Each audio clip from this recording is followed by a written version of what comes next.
Good morning. Oh, I haven't seen you in ages. It's nice to be back amongst friends once more. How are we doing, guys? Everyone revved up and ready to go. So we have an hour. It all kicks off at 3. So we're going to hang out and chat, yo. I've just been watching a bunch of YouTube videos of people talking about other YouTubers, and I apologize if any of my vocabulary becomes YouTubey. Hey yo, it's your boy. Ugh. It's out of my system. We're not going to do it anymore. Good morning, good morning, good morning.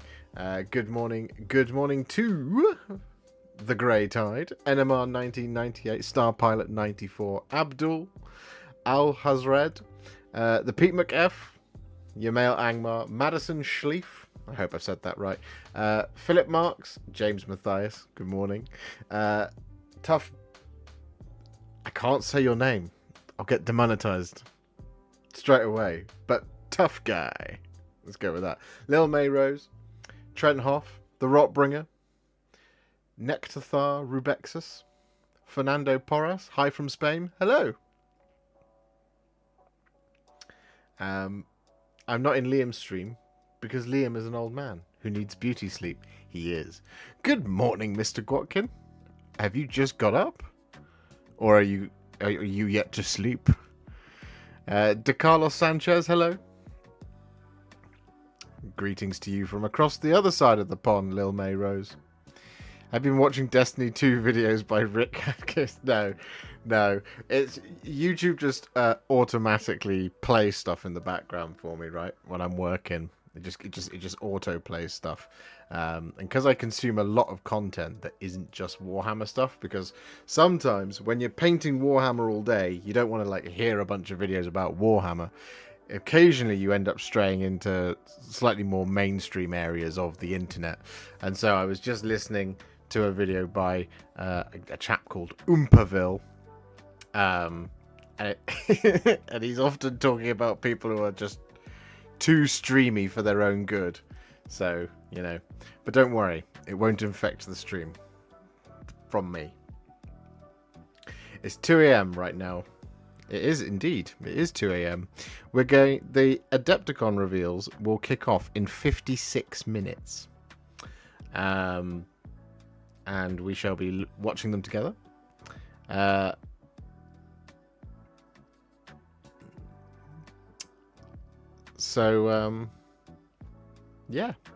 But for the next 56 minutes, we're going to hang out. We're going to chat. You know? You guys are going to like the stream. Please. I should say please.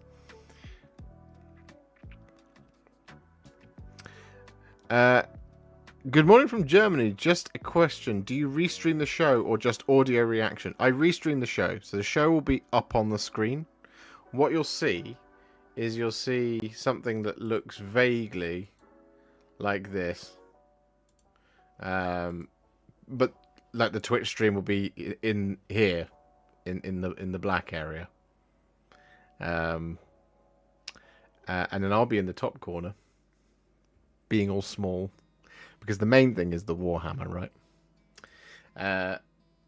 Might not stay up for the reveals, but thought I'd drop in and say hi regardless. Oh, that's very kind of you, Mr. Gwatkin. 7 p.m. for me. I feel like I'm either way in the past or the future. It kind of feels like you're in the future. Tyson is going to fight a YouTuber. I am aware. Completely off topic, but how you like those AKGs? I was considering them. I like them a lot. So these are... There is a number for them. These are the K240 Studios. That's the little name right there. K240 Studios.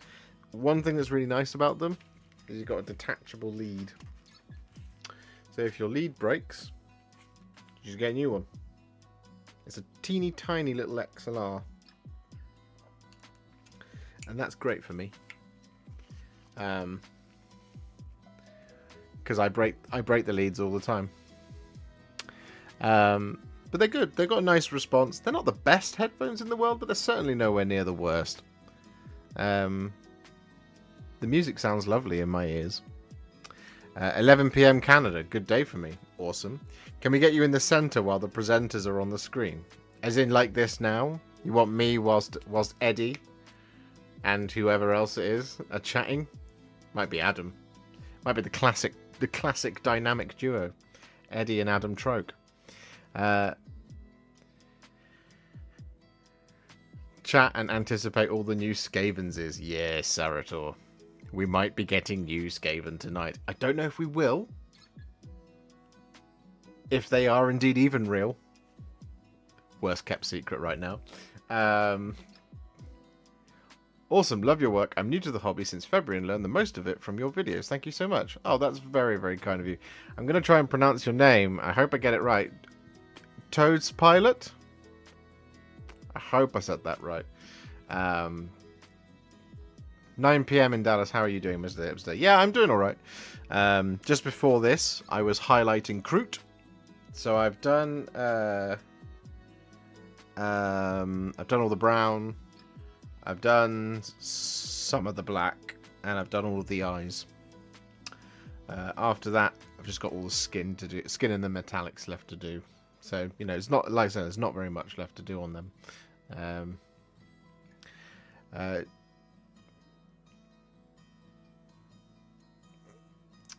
I feel like this year is definitely fantasy year for Warhammer. Oh yeah, oh yeah. This is the year of year of sword and board.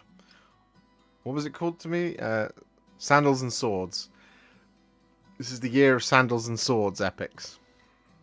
Are there more Express Color Plus videos on the horizon? Yes, there are. So I'm hoping, keep your fingers crossed, I'm hoping I have enough time this week to get an Express Color video done for some Kroot. But depends on time. Even Real is the best band. I don't know if I've ever heard Even Real.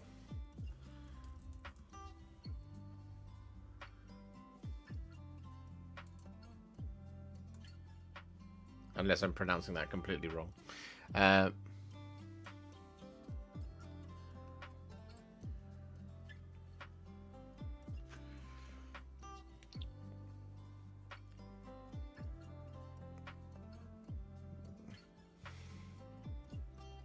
Would you ever consider doing some more paint lessons on your Patreon? What kind of thing are you after, Big Monkey King?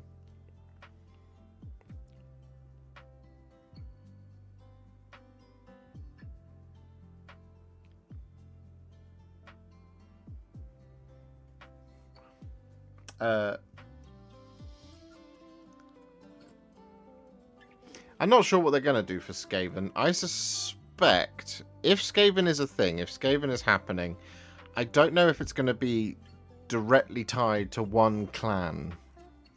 I think it's more likely that the stuff will be generic that you'll get, and then you might get some characters that can tie them to one of the clans. I could be completely wrong, but usually with these things, you would see something like, rather than it being like Clan Scryer, or however you say it, or Pestilence, or Eshin. It's more likely that it'll be like, we've got, yeah, like new clan rights. Like, new clan rats, new storm vermin, new rat ogres. And then some other stuff.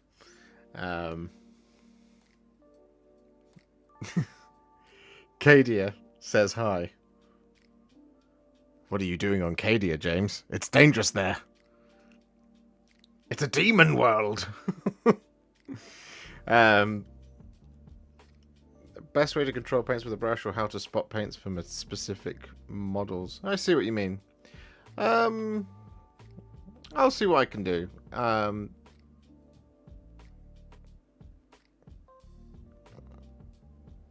Those are quite useful videos, though, you see. It's one of those things.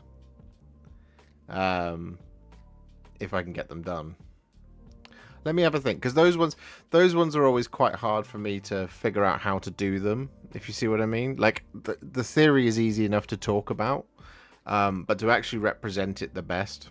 Now, one of the things I got asked quite a lot was, how do you thin paints? And it's like, well, how do you represent that other than just say, use a touch of water? Because I always thought that the way Games Workshop showed it, back when Duncan used to do it, we're going to just touch the brush into some water and thin it down. And he would always just go, we do that until it's that kind of consistency. And you go, but, yeah, but how do you tell what kind of consistency is when the camera's all the way back here? And it was when I was doing some close-up work with a camera just to see what the maximum zoom was on a phone, just for the bands. I was like, oh, hang on, if we do it like this, then the consistency I always aim for is when if you run your brush through the paint, then you would see that you see the paint reconstitute. You wouldn't just see a line go straight through it. So I was like, okay, cool, that's the representation there. The problem with, like, because a question that comes up is, how do you choose paints? It's like, how do you explain that? You see what I mean?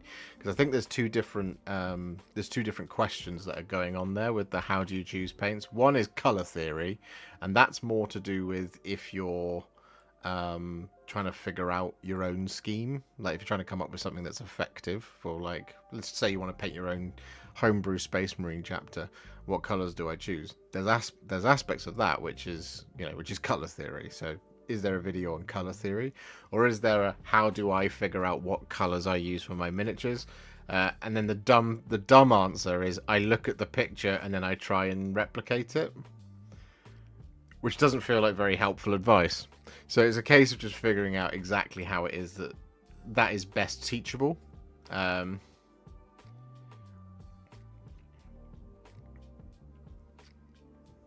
needs to have the consistency of heavy cream.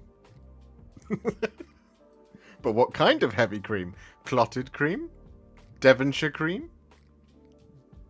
That's not a type. I mean, it is a type.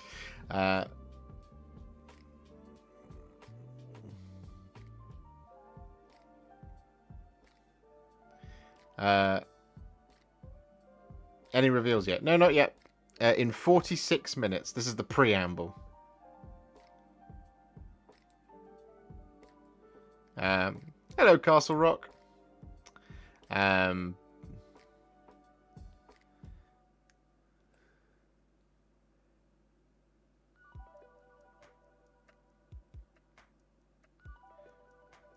Oh, so this is where I'll make a bunch of you nervous.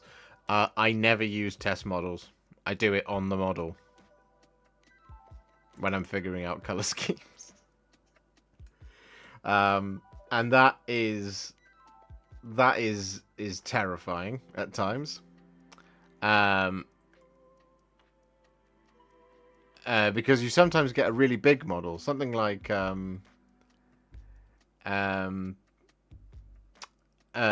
sometimes you get like a big model like Kragnos, and it's like, how do we figure out the scheme? Well, I have to back myself, especially when, and like this is such a first world content creators problem, is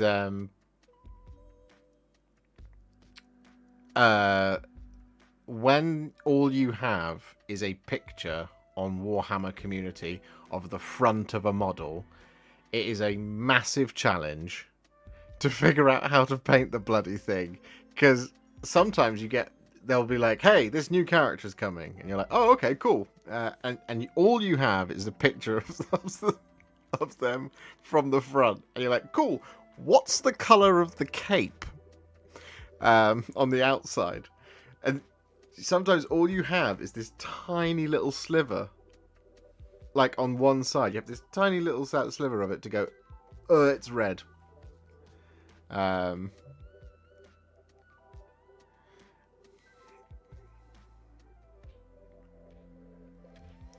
Like an example would be Deathwing color. What's the difference between Skeleton Horde and Seraphim Sepia? They look the same, but I've seen you use both for different models. I mean, that one I can tell you the answer to. Seraphim Sepia being a shade means that it's got a lot of a weaker color coverage than Skeleton Horde does when applied directly over a primer. Whilst it will still completely change the color, because any paint that you, well, almost any paint that you apply over a natural bright primer will change the color of it. What Seraphim Sepia has is it has a reddier quality to it in its recesses, but like I said, it's a thinner paint, so its consistency isn't as strong as Skeleton Horde. Skeleton Horde is a much browner aspect to it. So when you apply Skeleton Horde over something, you get a much darker tone because it's a stronger paint. So in order to keep it to that pale bone that you want for the Deathwing, you have to thin it down. So the trade-off is Seraphim Sepia you can just apply by itself because it's weak enough, and then you can add a bit of additional recess shading if you don't like that sort of reddier, pinker aspect of it. But it's just, you can just go in there straight from the pot really quickly. But if it's Skeleton Horde, you have to thin it down, because if you just go straight Skeleton Horde, they come out like almost a yellowy bone color, and it's too dark for Deathwing. So that's why in both the videos that I've done on Deathwing, you have one which is Seraphim Sepia, the new Seraphim Sepia, I should add, where you have one with Seraphim Sepia, one with Skeleton Horde. The Skeleton Horde one is thinned down. I've been trying to figure out a Hobgrot skin tone I like, and been using spare sprues to experiment.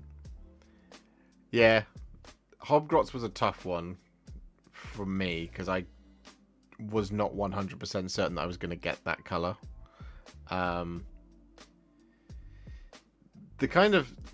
One of the things when determining what the color is going to be is one of the best pieces of advice I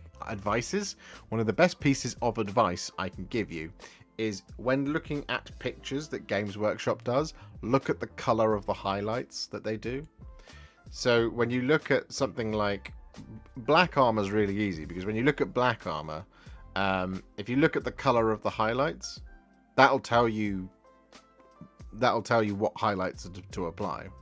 So if it's got a bluish tint, it's rust grey, Fenrisian grey, nine times out of 10. If it's got a colder, greyer tint, then it's Dawnstone Administratum grey.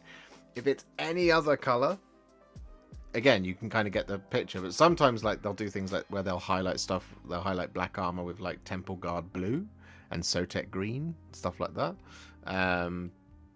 So when you look at like something like the Inner Circle Companions, they've got that sort of bluish sheen to them, but there's definitely green highlights there. So the best thing to do is to take something like a Pterodon turquoise, or even a Keelian green, whichever is your preference, because that has tones of green and blue in there, and then start thinning it down and start darkening down from that point, which is what I did in the video.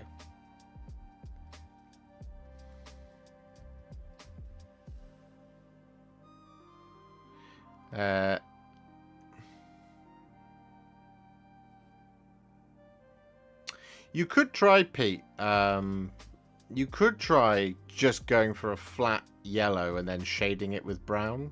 So you could go for something like an Imperial Fist is quite yellow. You could try out Iron Jaws yellow and then shade it with, I mean, you could use Seraphim Sepia, or you could use Abraxia Earthshade. That might be worth trying if you want more hints of yellow in there. Will you be doing the gnomes from Blood Bowl? Ebis Sumaru 77. If they don't send them to me, I will buy them, which means I'll be 2 to 3 to 4 to 5 weeks behind everyone else. But yeah, I really want to do them because I think they'll be a really good fun time out.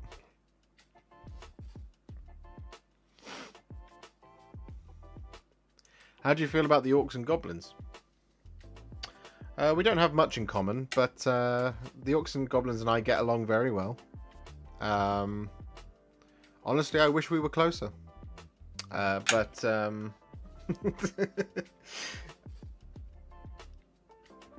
Old World, I think great. It's March. And we're now getting the third faction. So by that logic, April, May, we might get another one. April, May, we might get another Old World faction. June, July. I don't think we will get one in July because that'll be AOS 4 if that is happening. So August we might get the next one. September, October, and then January, and so on and so forth would probably be the timeline. So it says to me that Orcs and Goblins, great. The range looks fantastic. I love some of the stuff that's come back, and I think that's wonderful. I think real faction updates and new models won't happen until we've got the whole gamut of things out. So I think if they're establishing the baseline of what Old World is going to be, including a few new kits here and there. It's a shame that the Orcs and Goblins didn't get more than just the, what is he called, the Black Boss? Black Orc Big Boss or something like that? I can't remember. It's a shame they didn't get more than that, but I think one thing to bear in mind about Old World is it is a massive risk from the company. Because it is the game that got squatted because Paint was outselling it. So to bring it back is a risk financially, which is why I think if you look at what is new in those ranges, there is a reason they haven't spent as much time on R&D and development and redesigning models, because the whole thing's a risky enterprise.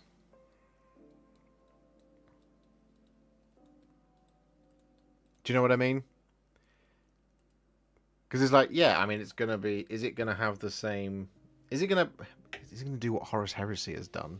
You know, Horus Heresy has had a lot of resources pumped into it for, I think, very little impact. I think they can point to the sale of the core box and go, hey, look at how much we sold of it. This is successful. And I think they will definitely be saying that for things like the Tomb Kings and for the Bretonnians. But it has to continue throughout its life cycle. Do you see what I mean?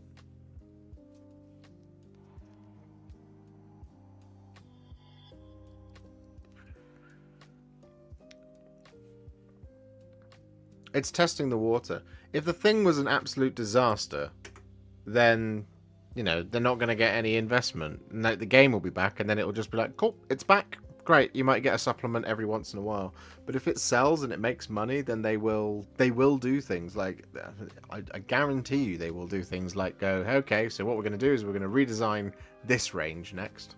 Do you see what I mean? Do you think Mordheim will come back? So again, I think that's a secondary risk.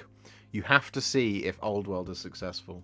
And if Old World is successful, then it means that there's a market for Mordheim and possibly even things like Man of War and stuff like that.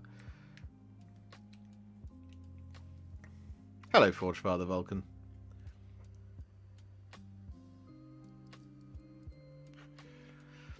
But that's the thing about Heresy, is it released a great fanfare, and whilst I think the state of the game and the models that have come out are all fantastic, Heresy has very much appealed to a very kind of narrow group of people who was already the customer base for it, plus or minus a certain percent. Do you see what I mean? But obviously the game will have seen some growth, but not the spectacular growth that I think the initial sales of it will have indicated. The Old World is a different story because it is functionally completely different, whereas Horus Heresy is and always was a more kind of, I don't want to use the term elitist, but it was more of a kind of, it was a historical war game for Space Marines, right? And then things like Custodes and all that started, you know, getting more and more support in the original Horus Heresy versions and this and the other. More support for boarding actions, please. Yeah, I mean, like, that's the thing is, there's so many things that Games Workshop does. Sometimes you almost think that, like, the product offering is too broad at times, especially with the amount of games that they make. And clearly, like, in terms of, like, if they were to keep adding more and more box games to it, It's why a lot of those kind of board gamey type things have gone away, and they've kind of gone into being more sort of third party things. Remember things like what was it called, Speed Freaks and Combat Patrol? What was the Drakari one? The one where you raced bikes and thingies. Gangs of Comera. They were all in-house things, but now they're not. They're made by Games Workshop, but they get sold in third-party retailers. They don't get sold in the Games Workshop stores.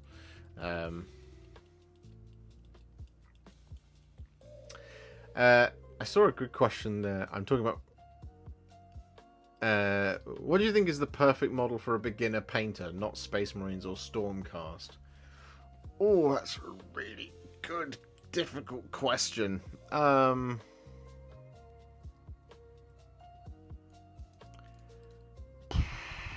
problem is there's loads of really good models that I think, after about a week's worth of experience, would really work.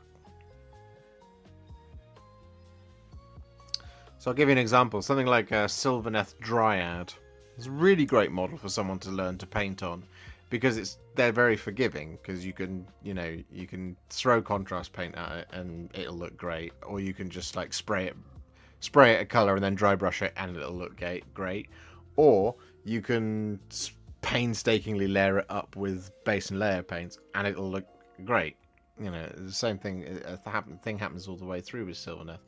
The problem I think you start to get outside of things like Stormcast and Space Marines is, when left to your own devices, you will research, and research will inevitably lead you to Instagram or Twitter or YouTube, where you will see a lot less beginner content for things that aren't Space Marines. And because there's a lot less beginner content for Space Marines, there's a lot less examples of beginner stuff for everything else. So there is stuff out there, of course there is, but like, you get caught into a certain ecosystem, right, of, well, I learnt this, so I'm going to check what Games Workshop have said on how to do this, and then you might find some other creators in the For You page and this, that, and the other. Same for like Instagram. You can find a lot of people going, this is my first Space Marine. You don't find a lot of people going, this is my first ever model, and it's Cadian, you know. But I think there's merits to learning different techniques from lots of things. So like I said, a Dryad is a really good example. Acadian Guardsman is a pretty good example, because you've got different textures going on there, but they are a little bit fiddly. How do you get better at painting? Like, how long do you practice? I do a mini twice a week on Saturday and Sunday, but I feel like I'm not progressing.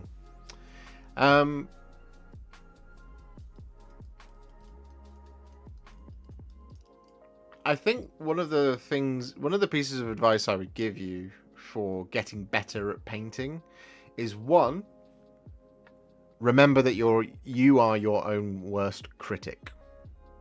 All right? That's the first thing. Always bear in mind that you yourself will always be your worst critic, right? And if your brain is anything like me, you will think everything you do is hot trash.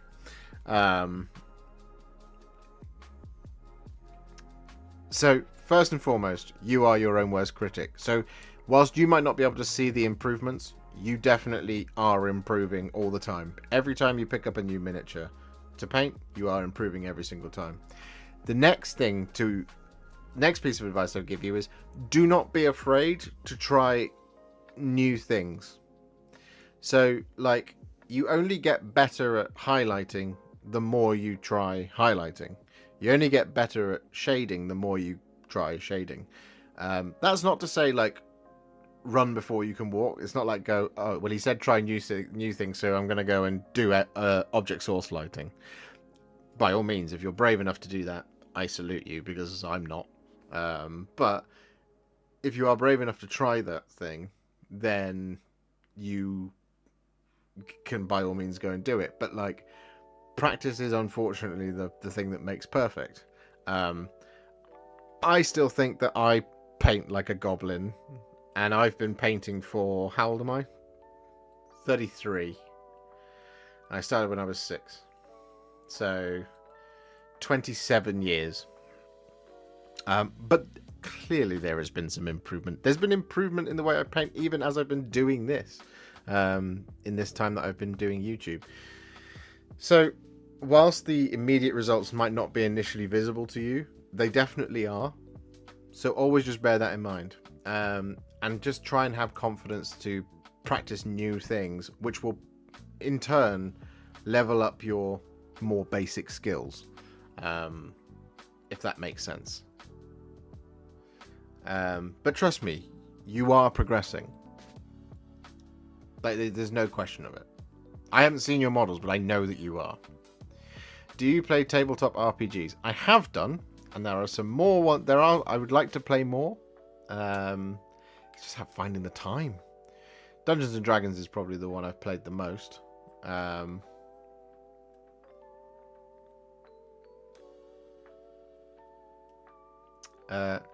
Stormbringer has just appeared in Oz, so I'm going to pick up random things I like to paint. Already found your killer boss video. Oh, that's awesome, Ian.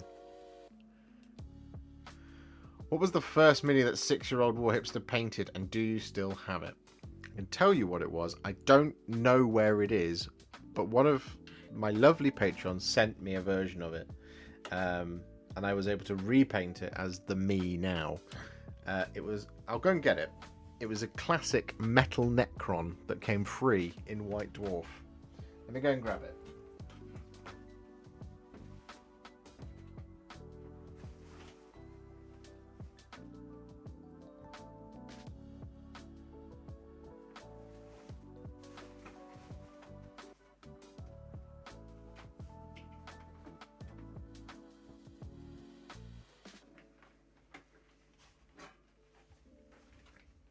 So it was at the tail end of last year that I painted this live on stream. Now this isn't the one. This isn't the first model I ever painted and then repainted. But this is a version. This is a copy of the first model I ever painted. And we did this live on stream. So let me just pop this camera on.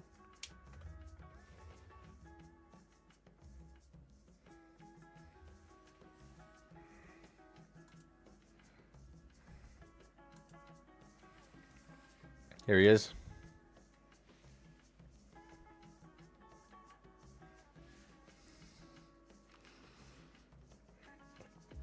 So it was a model that, not this particular one, but it was one of these. It was a classic metal Necron that came free in a copy of White Dwarf.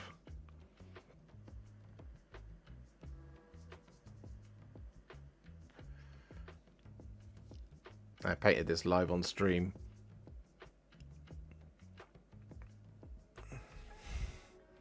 Including the very first, like, well, early gravel and rocks from Games Workshop that I've had all these years.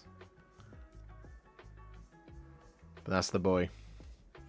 I do have more examples of models that young Josh painted, but they are all deep in boxes in a cupboard, which I might dig them out at some point. We can have a fun romp back through time. You can see how awful I was. And I'll try my best not to be like, I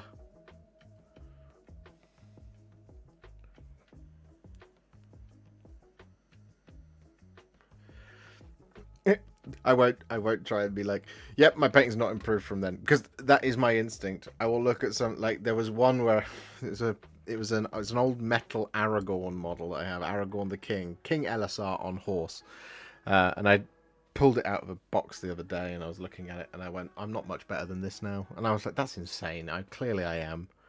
What is wrong with me? I'm so hypercritical of myself. It's not even funny. It's quite stressful sometimes. My first was 10 years ago. It was a Gloomspike Gobbo. Then I left the hobby, but now I'm addicted to painting minis. Good. Be addicted. Not financial advice. Just keeping an eye on Warhammer Twitch. In fact, let's go and quickly look at the Warhammer community and see if they've got the link to it up yet. They have not. Cool.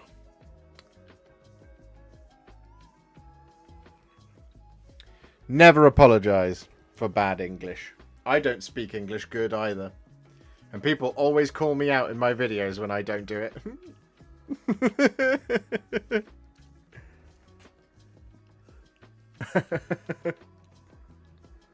Maybe bring the old models out for a rematch with your brother. Yeah, no, we could do that.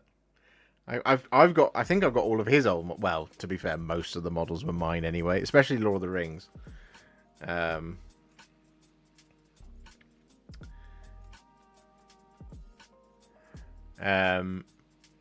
am not addicted at all. No, James, you're not. You can stop anytime. Any of us can stop anytime.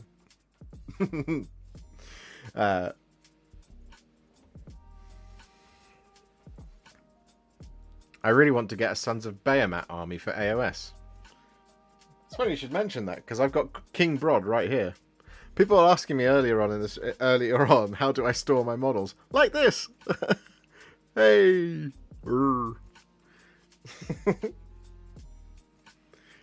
I've not packed it away, James. That's why it's still here. And I look at it every day and I go, I shouldn't just leave that there. Literally, it's just been sat down here on my little side table, balanced on some sprues.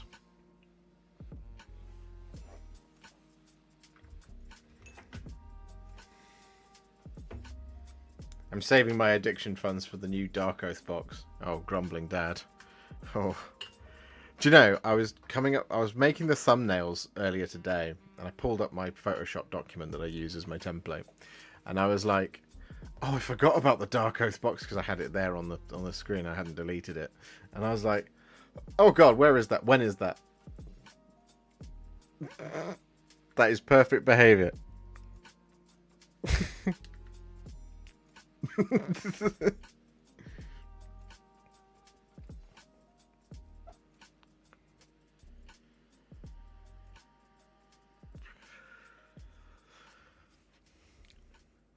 Good morning, tattooed zoologist. We're ready and raring to go. We've got 22 minutes. Guys, 22 minutes to like the stream. We're only on 38 likes. Can we get 31 more likes?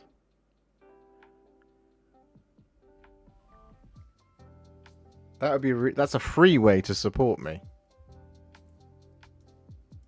No money need change hands. However, if you would like to support me further, you could, of course, consider a super chat or becoming a YouTube member. Or indeed, you could gift some memberships to take me closer to that goal of 500. That would be incredibly generous of you. But mostly, the free thing to do is to like the stream. Josh, can I ask where you bought your display cabinet from? You certainly can, Gary. These are from IKEA. They're called Detolf. It is spelt like this. Detolf. I just said it out loud. It's spelt like that.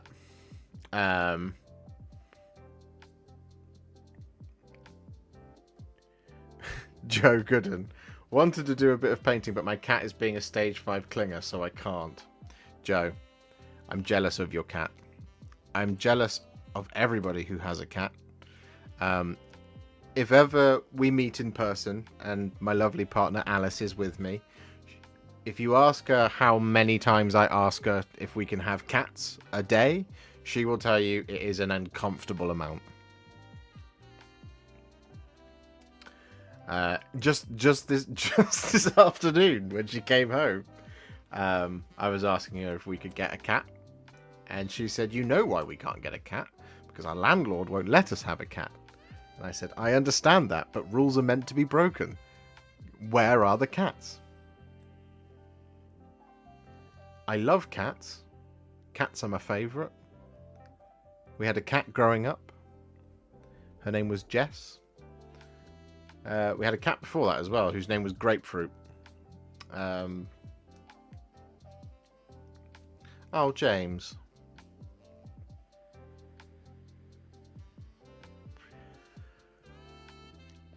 James, I'm so sorry to hear that.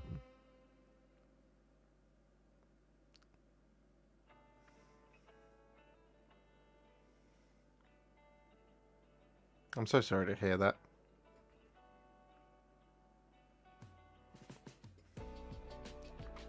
I love cats.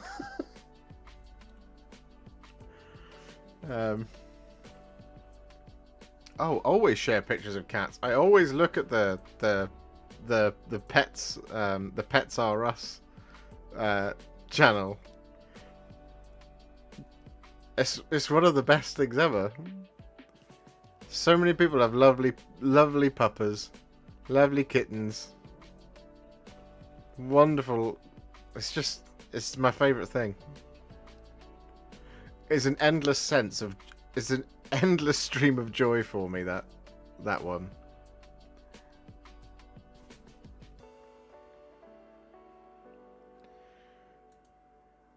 Well, and this is the thing. If we got cats, because Alice works in the office more than she does from home. She probably works from the office, works from home like one day a week sometimes. If we got cats, two or three or four or seven little kittens, they would spend all their time with me, and I feel like we would teach them. I feel like we would teach them poor behaviors. Or I would teach them poor behaviors.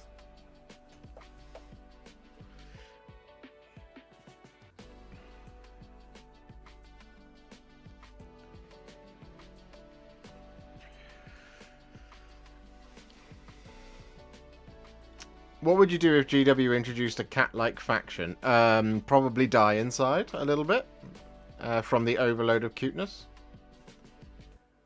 Because cats are the best. And we love them very much.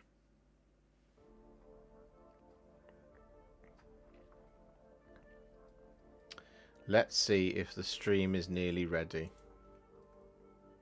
Is the stream nearly ready?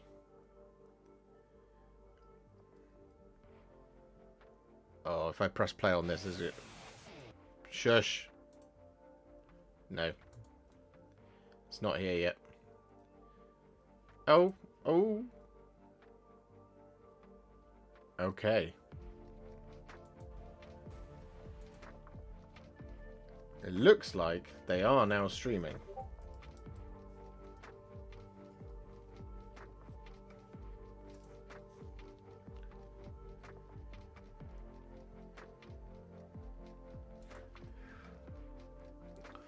We'll just get rid of the chat, shall we? Because no.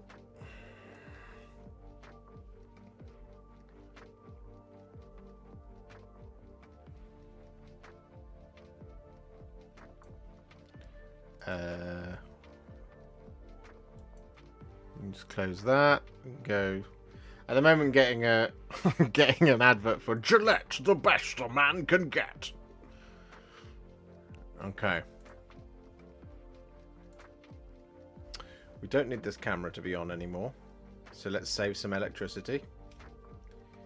Because what we do need is this to be this. Bosh.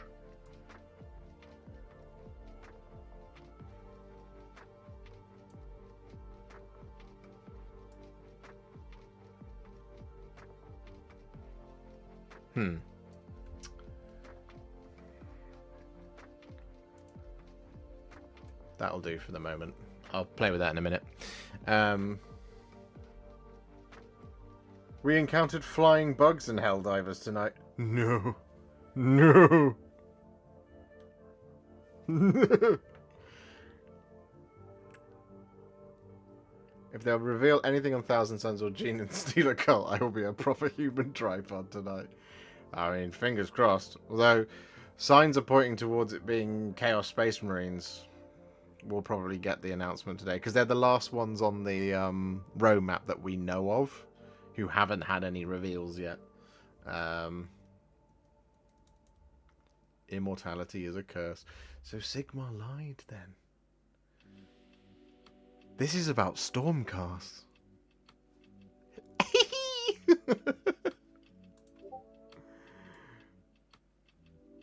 Oh boy, do I love the Stormcast Eternals.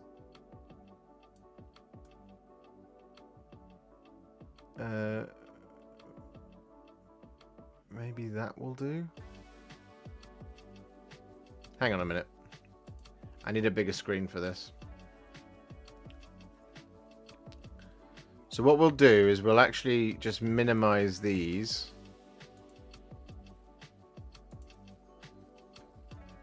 So that we can see it all.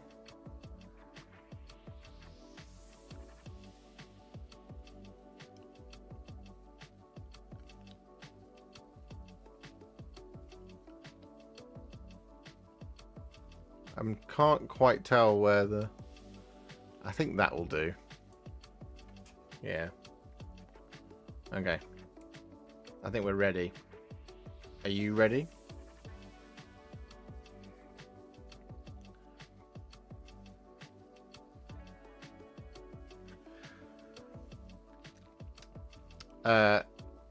Guys, we need one more like to get to the magic number. Just one. Just one more like on the stream. I don't think we're gonna get evil Stormcast. I think the lie is that Sigmar probably knew all along why they were losing pieces of themselves as they were dying. I'm sure a man as smart as him figured it out. You see? And that's the thing. We've blown right past 69. So you get the nice. But we've blown right past it. We're on 84 now. There, you guys are crushing it.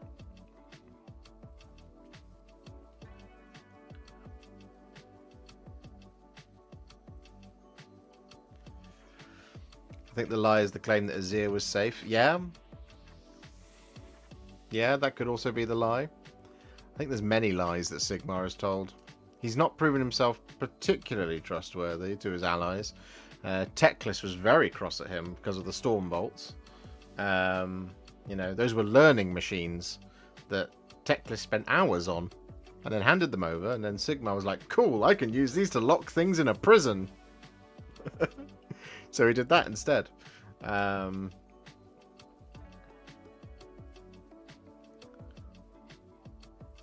Rule number 1. The Doctor lies. Sorry, Sigmar lies.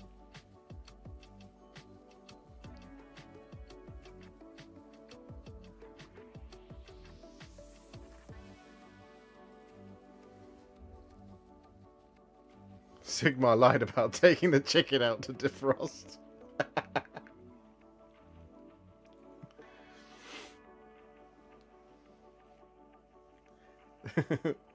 Sigmar lied about who left the toilet seat up.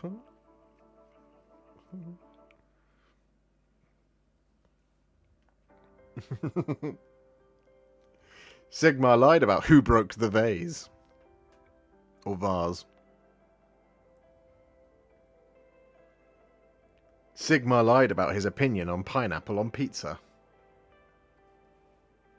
He told everyone he hated it, but secretly he loved it. And people are rioting in the streets.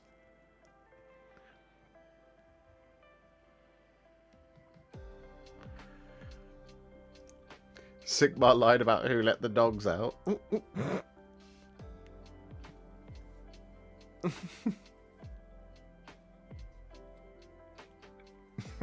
Sigmar lied about how much that Warhammer kit cost. Oh, you guys. Sigmar lied about cleaning the house. Chaos gnomes incoming. People, I keep hearing this. I don't know if it's true.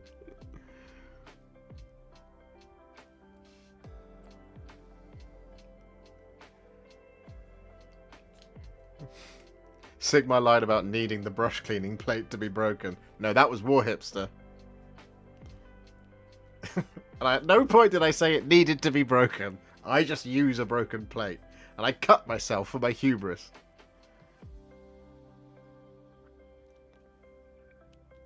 I did not lie. I said I use a broken plate for this. And then everyone went out and smashed their plates. And now everyone's mad. I hope not. I hope nobody actually broke a plate. Sigmar lied about toothing coats.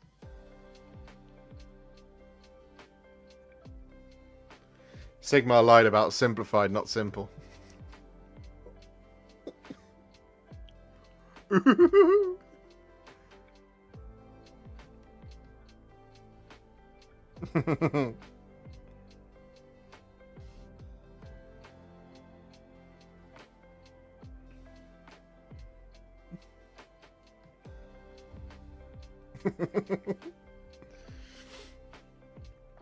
Okay, we might have a quiz now. So what I'm going to do is I'm going to shut up the lo-fi hip-hop. Shh. There we go. Goodbye, lo-fi hip-hop. Let's pause you for now. And let's see what's going on in the land of Twitch.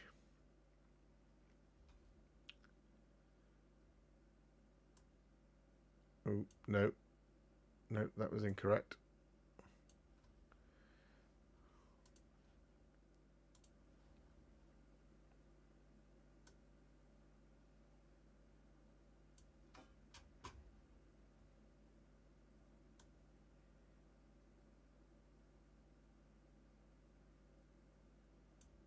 There we go. Is the music playing?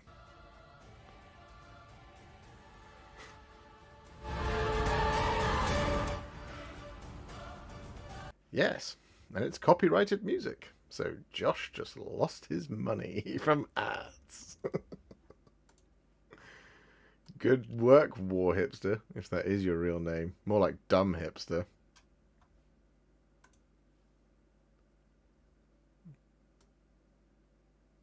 Okay. I know it's weirdly quiet now, but, you know, it is what it is. I'm just trying to sort out the size of things so that I can keep an eye on the stream, keep an eye on the chat, and keep looking at Twitch. Because I have one monitor, and it's a problem. Okay, now look. Let's not start getting into the conspiracy theories here, okay?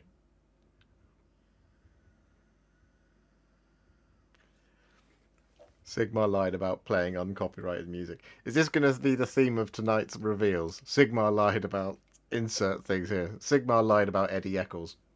You know, I'll always fondly remember what I think was one of the best streams we've ever had was Stiltman's reveal. I was dying with laughter. Stiltman! Needs more stilt. Hashtag needs more stilt.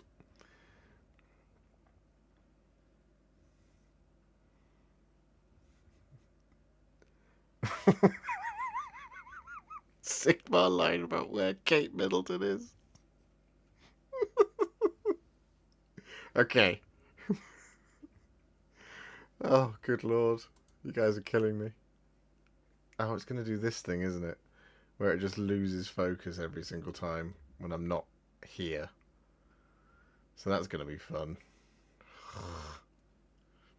Immortality is a curse. I've got 5 minutes. Usually there's a quiz by now. I'm going to hit refresh and see if we get I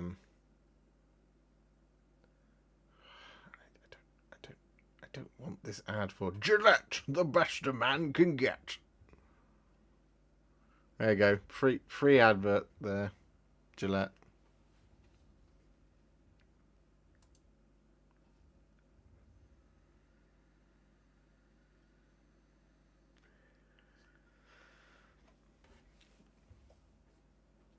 Gillette Intimate.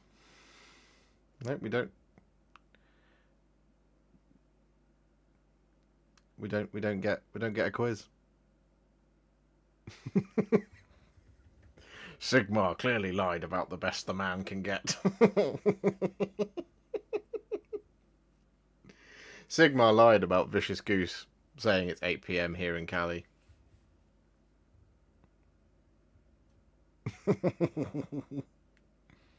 Sigmar lied about showering. Sigmar lied about showering together. What did he say? Sigmar lied about Raid Shadow Legends. I'm still this is the thing, right? As a YouTuber, you want to know that you've made it, right? As a YouTuber, and I am yet to get an offer from Raid Shadow Legends, which makes me sad because it would be lovely to get an offer from Raid Shadow Legends for a sponsor spot. I wouldn't do it because I think it's such a meme, but it'd be very funny. It would be very, very funny.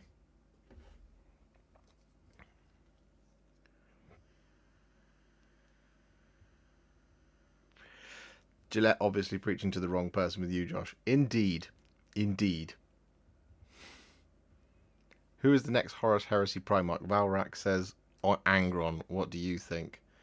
Next Horus Heresy Primarch. Well, we've had two traitors. I could see a loyalist being up next. And I could see it being one of the older ones. So I could see it being something like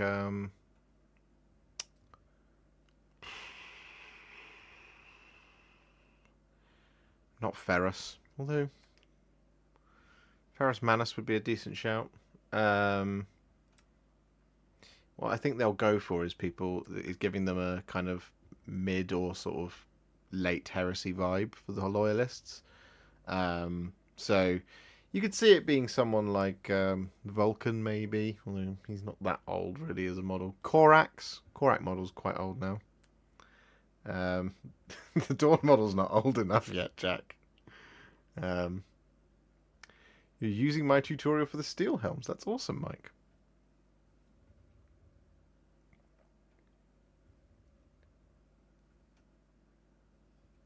Sigmar lied about Denver. That is a deep cut. You chat. You're getting rowdy, chat. I love it.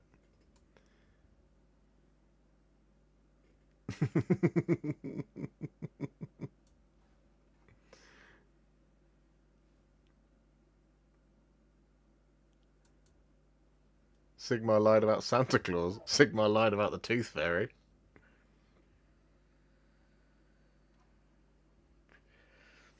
Sigmar lied about the Fallout 76 working. Sigmar lied about No Man's Sky. Oh no, what was the one that was fake recently?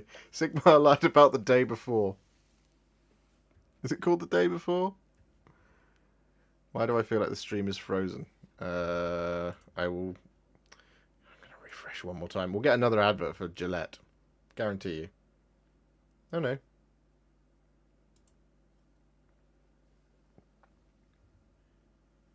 Sigmar lied about Fire Festival. Sigmar lied about 50 gifted members. No? I tried.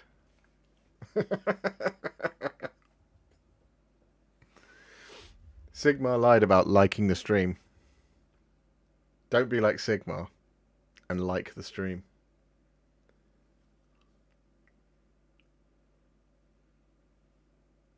Oh.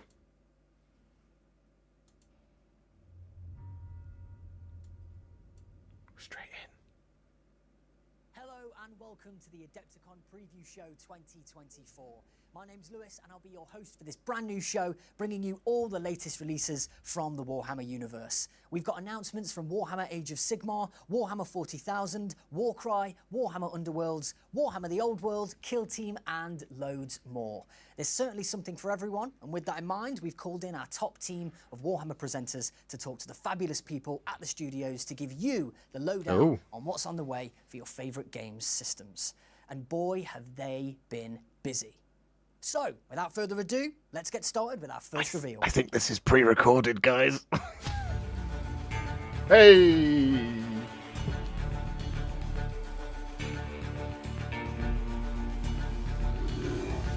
Well, if it isn't chaos.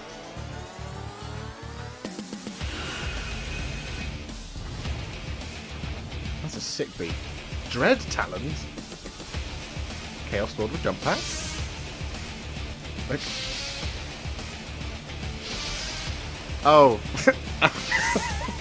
It's a box. New Raptors, baby. I was like, these are all old. That's a sick Chaos Lord. No new Terminators. Possessed are all new. Chosen are... It's a Lord and a Jump Lord. And Raptors. Let the galaxy burn! It looks like the Chaos Space Marines are back, and their It's long war is going to pre-recorded. be fought with renewed vigour with the return of the Chaos Space Marines. Now, thanks for joining us. We've got Stu and Josh from the Warhammer studio here. Thanks for joining us, guys. So we've got shiny new miniatures and 2 new battle forces as well. Tell us all about them. Yeah, so 2 Chaos Lords, a return of a popular kind of fan favourite in the Chaos Lord. Oh, come on. So he comes back in a battle force with some Raptors and a load of other Chaos Space Marine stuff. And then we've also got the other battle force, which contains a brand new multi-part Chaos Lord with all kinds of different options. He's got Demon Hammer, he's got Axe, different pistols. So yeah, very exciting. That's so cool. And 2 battle forces as well. 2 battle in the same forces, release. yeah. There's too much chaos for one box. There is too much chaos for one box, and we also try to make sure that both of those boxes give you a slightly different kind of miniature collection. Strange So way to do actually, it. If you want to go all in and get both, just gives you a really What's good with the ads? collection of Chaos Twitch. Space Marines. That's really cool. Now, of course, no release Get like rid of this them. is complete without the Codex. Sure. What can Chaos Space Marine fans and new Chaos Space Marine fans expect from the new Codex? Like lots of the codexes that we've done recently, we've refreshed all the background, we've added a load of stuff from the events of the the Arcs of ads are done. Omen, so the return of Vashtor, and his pact with Abaddon to finally try and... I'm just going to turn it down a little bit. Terror. His planetary engine, the Wormwood, is back in real space. So Sigmar lied about it being live. a load of great rules content as well. So 8 new detachments, I think, Josh, isn't it? 8 new detachments. So I think we keep the index attachment, that's been updated, and then there's now 7 new detachments depending on however you want to play. Do you want to play with a cultist horde? Do you want to play with all your demon engines? Do you want to play like the Alpha Legion style, which is all infiltrating? And This gentleman that's speaking now looks like a young Alan Richardson, So whichever army you've got, you can sort of or at least related to him in some way. play the way you want to play. That's cool. An entire army of expendable cultists. Sounds awesome. there is, All cultists, yeah. There's and traitor guardsmen as well. We can have the volume up. It there's just means also that I'll others, get as drowned Josh out. said, that kind of lean into a particular style that we associate with some of the legions. So there's a kind of a sneaky kind of Alpha Legion-y kind of one. There's another one that enables you to play kind of tanks why and have siege they gone engines, for a which has got bit of an Iron pre-recorded Warriors stream? vibe. This is not- But if you want to play a Night Lord siege force, knock yourself out. Any word bearers in that book, guys? Now it's too loud. Had to be somewhere, didn't there? There are, yeah. They always sneak in there. They do, and that detachment that is really focused on the one from the Index really leans into their kind of... Is that packs with okay? different Is chaos that gods balance and all different right? arcs. So that one's a great way to represent your Webbearers. Cool. Can Chaos Space Marine players still I, make do, I dark feel like I'm gods hovering with over a gods? gathering Yes, of they can, fellow and that's bearded all the nerds. detachments still can. So that cool. isn't locked to just the word bearers. The Dark Pact is their army ability, so you still have that. You can still go for your lethal or sustained hits. So they'll still be enjoying that ability as they go for the We really wanted to make sure that the whole Chaos Space Marine army has, Sigmar making very making his different apology feel to the video. Loyalist Marine armies. This is a video I Fundamentally, never they're wanted like to the make. Dudes in power armor, right? So how do we make those things feel differently? Really leaning in. I from made Chaos some Space Marines mistakes. To the fact that they are empowered by the Dark Gods, they make those pacts, both And from a rules point of view, but also, I own that. You know, the miniatures But themselves really, are it's super everybody great. else in the They Mortal don't Realms' just look like fault. Space Marines that have gone evil. You know, they're kind of corrupted by the warp and fused with the dark powers. So we really want to do that across everything: the artwork, the rules, the background sections, the photography. Really trying to capture the dark glory of chaos. That's brilliant. Fantastic. See the slight. I'm excited. Are those new Raptors? So going back to the 2 battle forces we've got, so the Dread Talons really appeal to me because I have a penchant for close combat, I think it's fair to say. So tell me about that set. That one would be perfect for you, Si. It's really. Are close they combat new focused. Raptors or are they old The new Raptors? I've Jump never Pack looked at the Lord, Raptors with his before. Raptor Bodyguard. You've also got the Demon Prints in there. You can build that as a wing Demon Print. So again, super fast, super fighting. You think they're the current and ones? The rest of that box is rounded out by a cultist horde, the accursed cultists and cultists, kind of at least something that can hold on to the objectives that you've fled past. And you're Not new you know, Raptors. you're on rushing charge. So yeah, great box for you. I like an expendable core for my army. That's correct. Yeah. See, Okay. I think I'm a bit more tactical. So with it that, is just the Veterans of two- The Long War box would appeal more to me. It's more of an archetypal. It is Chaos just Space Marine two- force, right?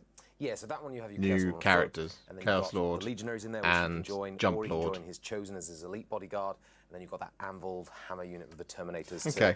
to control Well, the board. They're not nice quite as models. fast, We so can't get a you're good look at probably them though gonna because have we've to got this time yourself. pre-recorded video that we're You watching. don't die anywhere as quickly, sir. Drop them into the heart of the enemy and slaughter them wholesale. Yes, yeah, exactly. So either one, very different play styles. It's just a you can really enjoy them both. strange. Yeah, and they complement each thing other as to well. do. So, you know, why not get both? So there we go. We've got 2 exciting new battle forces coming up very shortly for you Why are you guys. lunging at me, Stu, Nick? Josh, it's been an absolute pleasure talking about this. Thank you so much. What a way to start, and that's not the only thing from the 41st millennium we've got to show you. So don't go anywhere, 40k fans, there's plenty There's more. more from the 41st We're millennium. travelling deep within the mortal realms. Ooh. Everyone quiet!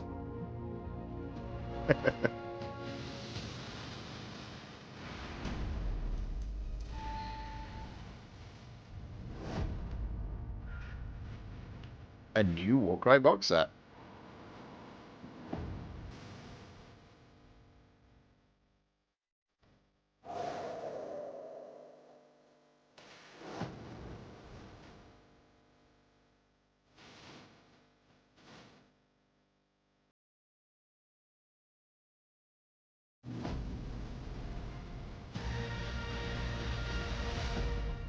What's it called? Briar and Bone. It's better than better than Fire and Flood. Briar and Bone. Warcry, Briar and Bone is on the way real Why are soon. you lunging, We'll smell Nick? it on the air. My name's Nick. Joining me is John from the Warhammer studio. Oh. John, Warcry, Briar and Bone. Tell me all about it. What we got? Okay, so very, very exciting box set. We've got brand new bespoke warbands, both the Ossiarch Reapers and the Sylvaneth. In addition to which, we've got the Ravening Narwhal, which is a giant, horrible creature beast. It's pretty, really cool. It's a Briar really and nasty, Flood, horrible Briar piece of and terrain, Bone. which we'll get to in a little bit. We need a It's the third Tyrannic one though. cohort are That can be a bit of song from The Hobbit. Bit of an oddball one for the Ossiarch Bone Reapers because they're effectively exiled constructs. So the thing is with the Ossiarch Bone Reapers is very, very little goes to waste. Okay, These are very built cool. for a purpose. And sometimes the Crucially, purpose is punishment. they're all new So models. each of the creatures in the Tyrannic cohort, in addition to the Centaurs in charge, are creatures who are being punished by the Ossiarch Bone Reapers, some kind of perceived failure. So, you know, we all know that the Ossiarch Bone Reapers, never flee, never Right, retreat, box, fish win and all the chips. battles all the time. Well, that's just patently not true. Okay, every now and again, something doesn't go quite Definitely right. my case, yeah. And either it's somebody's fault, at which point you're to blame, or, it's your fault, so you're to blame. So what you end up with is a group of very fast, very mobile Sigmar outriders. lied about And Nick. No, he's there. part of the exile is He's they truth. don't want you around anymore.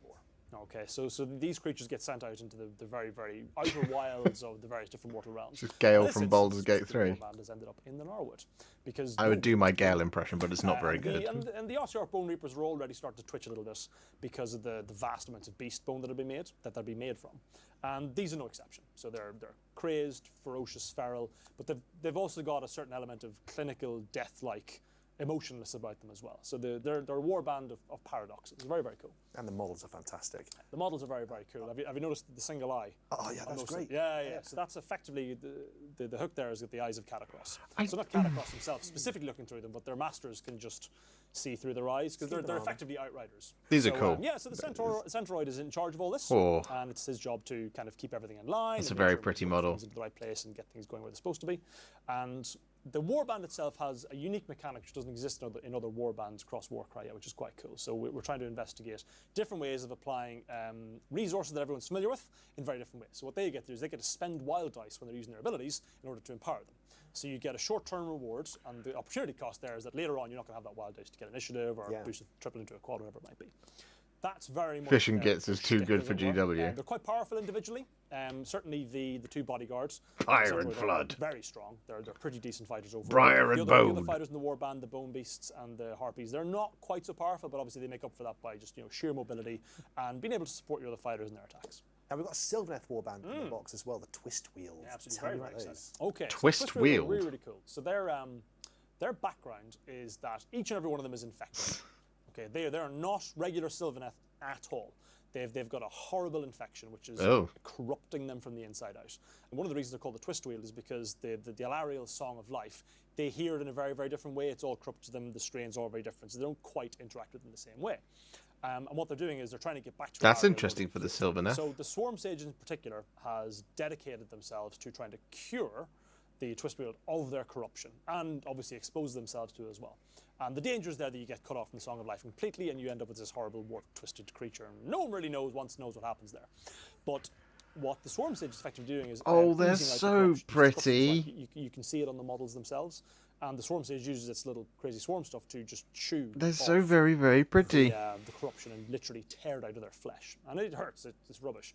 But there's power in that, because I know, that's a style. Out of you, you become more energized, and you're able to hear that Song of Life. It's not a The turtleneck Warband sweater, itself that's a thing. Functions around the leader. We used to make those at Superdry when I worked there. Oh, great. And they can heal themselves as well, because naturally, healing is a huge part of the Sylvaneth fiction. But yeah, they're not well, are they? The style of the Warband is, you want to go hit things, because that's part of Warcry, go stab things, profit.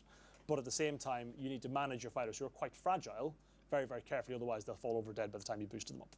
Is it more difficult than it sounds, or is it about as difficult as it sounds? It's not terribly difficult, because the damage that she deals to your fighters is Is it just me, or are they lacking a bit of lighting on all these close-ups? A little bit. That's kind of what they do in their cinematic ones, though. Just like a regular game of Warcry. And where I go from there is I've got a It's side who like, gets damaged when, by the abilities I've got, and then obviously you can heal them up as well. Okay, and then it's why the pictures are generally the best thing. Well. It can do a lot of damage. I think probably one of the most interesting things for this warband are the variety of different fighters.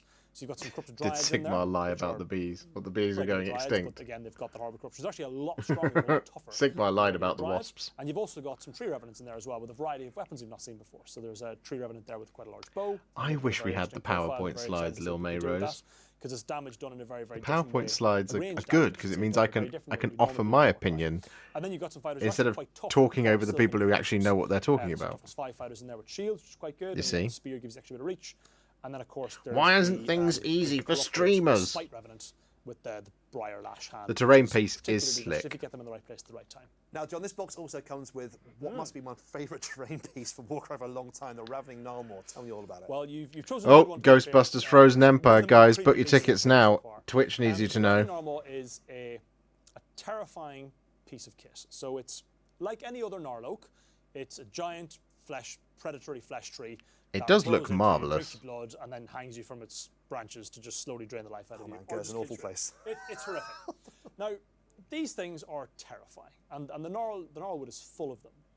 And of course, the Gnarlwood is also full of just people who live there or around it. And every now and again, they get it into their heads that maybe they can kind of half tame one of these things. Now, that's impossible. It's a laughable concept. This Warcry. Generally This is a just very Warcry bad as well. So what they do is they Let's kind bear of that try in to mind. down a bit to make sure it doesn't move off too much or eat them in their sleep. Okay, and then they make like a little sacrificial altar out of it. And I would when guess a not Gnarloak Fujo Yoshi. doesn't I really guess need it's to in there go for anywhere set to dressing. feed, it Because this is kind the of new turns into style one of these things, Warcry one and of the Kill many Team different boxes where there's creatures this the thing two can spawn teams out in of. it, Obviously, but the then you magic get realms and twisted one and all new kinds of terrain stuff. piece to So match effectively with the what rest people of your will do is terrain they'll go, okay, pieces. as long as we feed you, Sigmar lied about the scare Skaven off reveal. all the We've not had Gnarlocks, AOS and they yet, eat whatever's local in it. Baron. Now, the This Gnarloak is has Warcry. no concept of like actually what's going on. Really, it just gets fed every day, so it sits still, right? But yeah, people will drag it up onto that bamboo platform, chuck people into the maw, kick people, and then you can do that during the game as well, which is obviously. I wonder if fun. they've You done know, it you've gotta be really careful with pre-recorded stamina. But, because it provides they're a bit of worried interesting- about it running provides over. players an interesting question when they're playing the game. That okay, so it's a platform, it's high up, it's a vantage point, it's quite a useful place to be. And if there's an objective up there, there's a treasure token or something, you really want to go up there, you got to be quite careful. You don't just move up there, pick up the treasure, and end your turn, because otherwise, you know, in comes the clothesline, and over you go, and you're dead. John, thank you so much for talking to us about Warcry, Briar and Bone. Thank you guys too, but stay around, there's more on the way.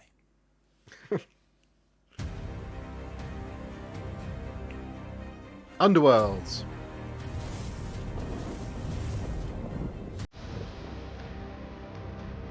Look at him. Ooh.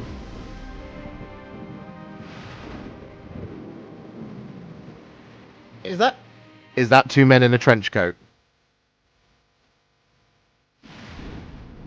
That 100% looks like it's two men in a trench coat.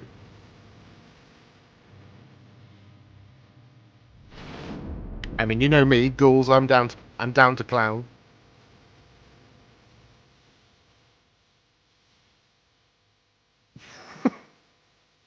Sigmar lied about the last season of Game of Thrones being good. Sigmar lied about two men in a trench coat. They're trying to sneak into the cinema to watch an R-rated movie. So there we go, the new Warhammer Underworlds box is just over the horizon. My name's Nick, and I've got John with me from the Warhammer studio to talk all about it. John, It's definitely good to have you here. pre-recorded. Thank you very much. What is These are all Ultimate Ultimate? pre-recorded So segments. Ultimate is the next evolution in the story of Deathgorge. So Deathgorge was a large ravine, and now what happened is we've gone beneath that again to even deeper underworlds. It's even colder We're now down under there. the underworlds. Yeah, it's absolutely awful down there. No one's having any fun. It is a miserable, horrible, cold, frigid place to be. There are horrible giant worms trying to eat you alive. There are horrible parasites. Not yet, Andre. Well, some cool stuff has been announced. It's just terrible. Cool thing. And obviously we've got these Couple of cool poor things. unfortunates here who are right bang in the middle of it. They've not been Nothing wrapped up big yet. yet, though. No, not even. They've got faith Sigmar and lied absolute about the craziness Star keeping Wars them. sequel Their trilogy. delusions are keeping them well toasty. So, of course, the new season box, it's Yep. perfect place to start playing the game, of course. Unquestionably. But also great for people who already play the game as well. Absolutely, yeah. So there's something here for everybody. If you're a current fan of Warhammer Underworlds, The cake was already a you've lie. got more bands, got a stack of Rivals decks in there as well.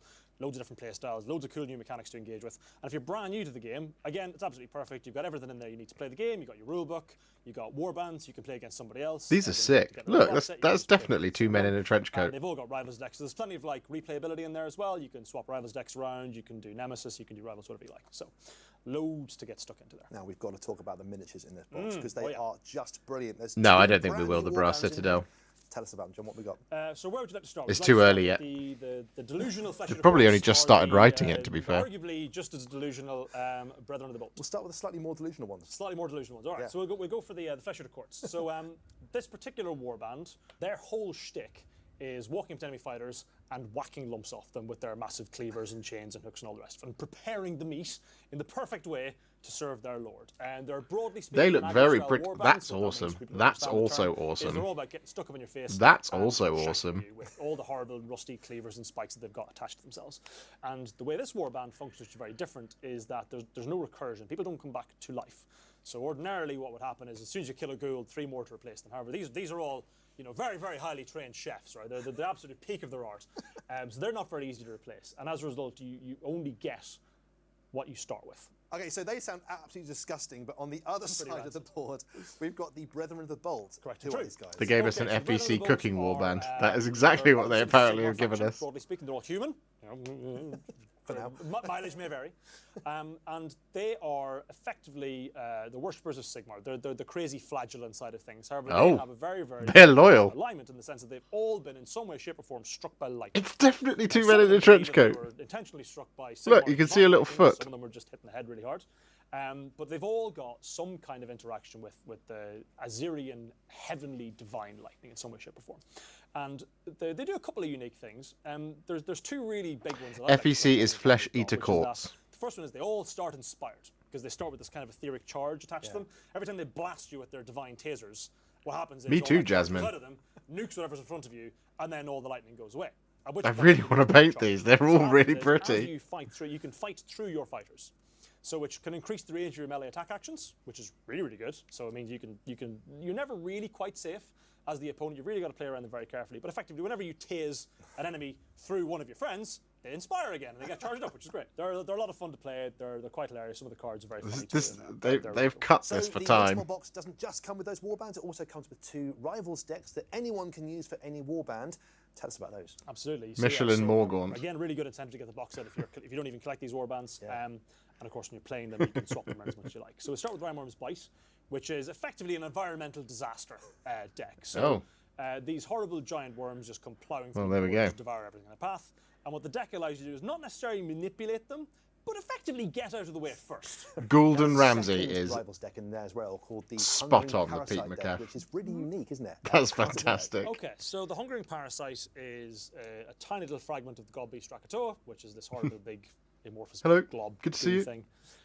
First name is? And this Gordon, tiny little nice to meet fragment is you. frozen off and broken. So it's this tiny little bit of a God Beast that's scuttling around. And effectively it's just this frozen chunk. Wow. And whenever something Wow, living wow, wow. gets near it, it thaws just enough to Those just ribs. latch onto it. So tender. The deck is designed to Look here, look here. Thank you very much for the 5 gifted Warhipster memberships. That's very kind of you. These are 5 first new members or you've got to kill people with the of parasite, the stream. or you've got to make That's sure the power excellent. site's in the right That's place at the right amazing. time. Thank it's you. easier said than done. Yeah. Okay. Sounds it. Because obviously your fighters uninspired, so they're just not good. Thank you very They're- much. They're probably never going to get much better throughout the course of the game. But in addition to that, at the end of a round, if there's no one for the parasite to latch onto, it feeds. Okay, so if there's enemies nearby, they all get staggered. Sigmar lied about being And if cooked. there's no enemies nearby, Let him then cook. the fighter Let with the Sigmar parasite takes cook. damage. Okay. Which would eventually kill them. John, thank you so much for coming to talk to us about Warhammer Underworlds Wintermore. It's been great to look through the box sets, but keep with us, guys. There's more coming up soon. More coming up soon. Some fantastic releases there, and that's not the only announcement we'll have for Warhammer Age of Sigmar during the show either. What could it be? I hear you cry. Well, more on that later. Sigmar live. Until then, check these out. More stuff. There's a lot of stuff. Hello. What have we got? Age of Sigmar.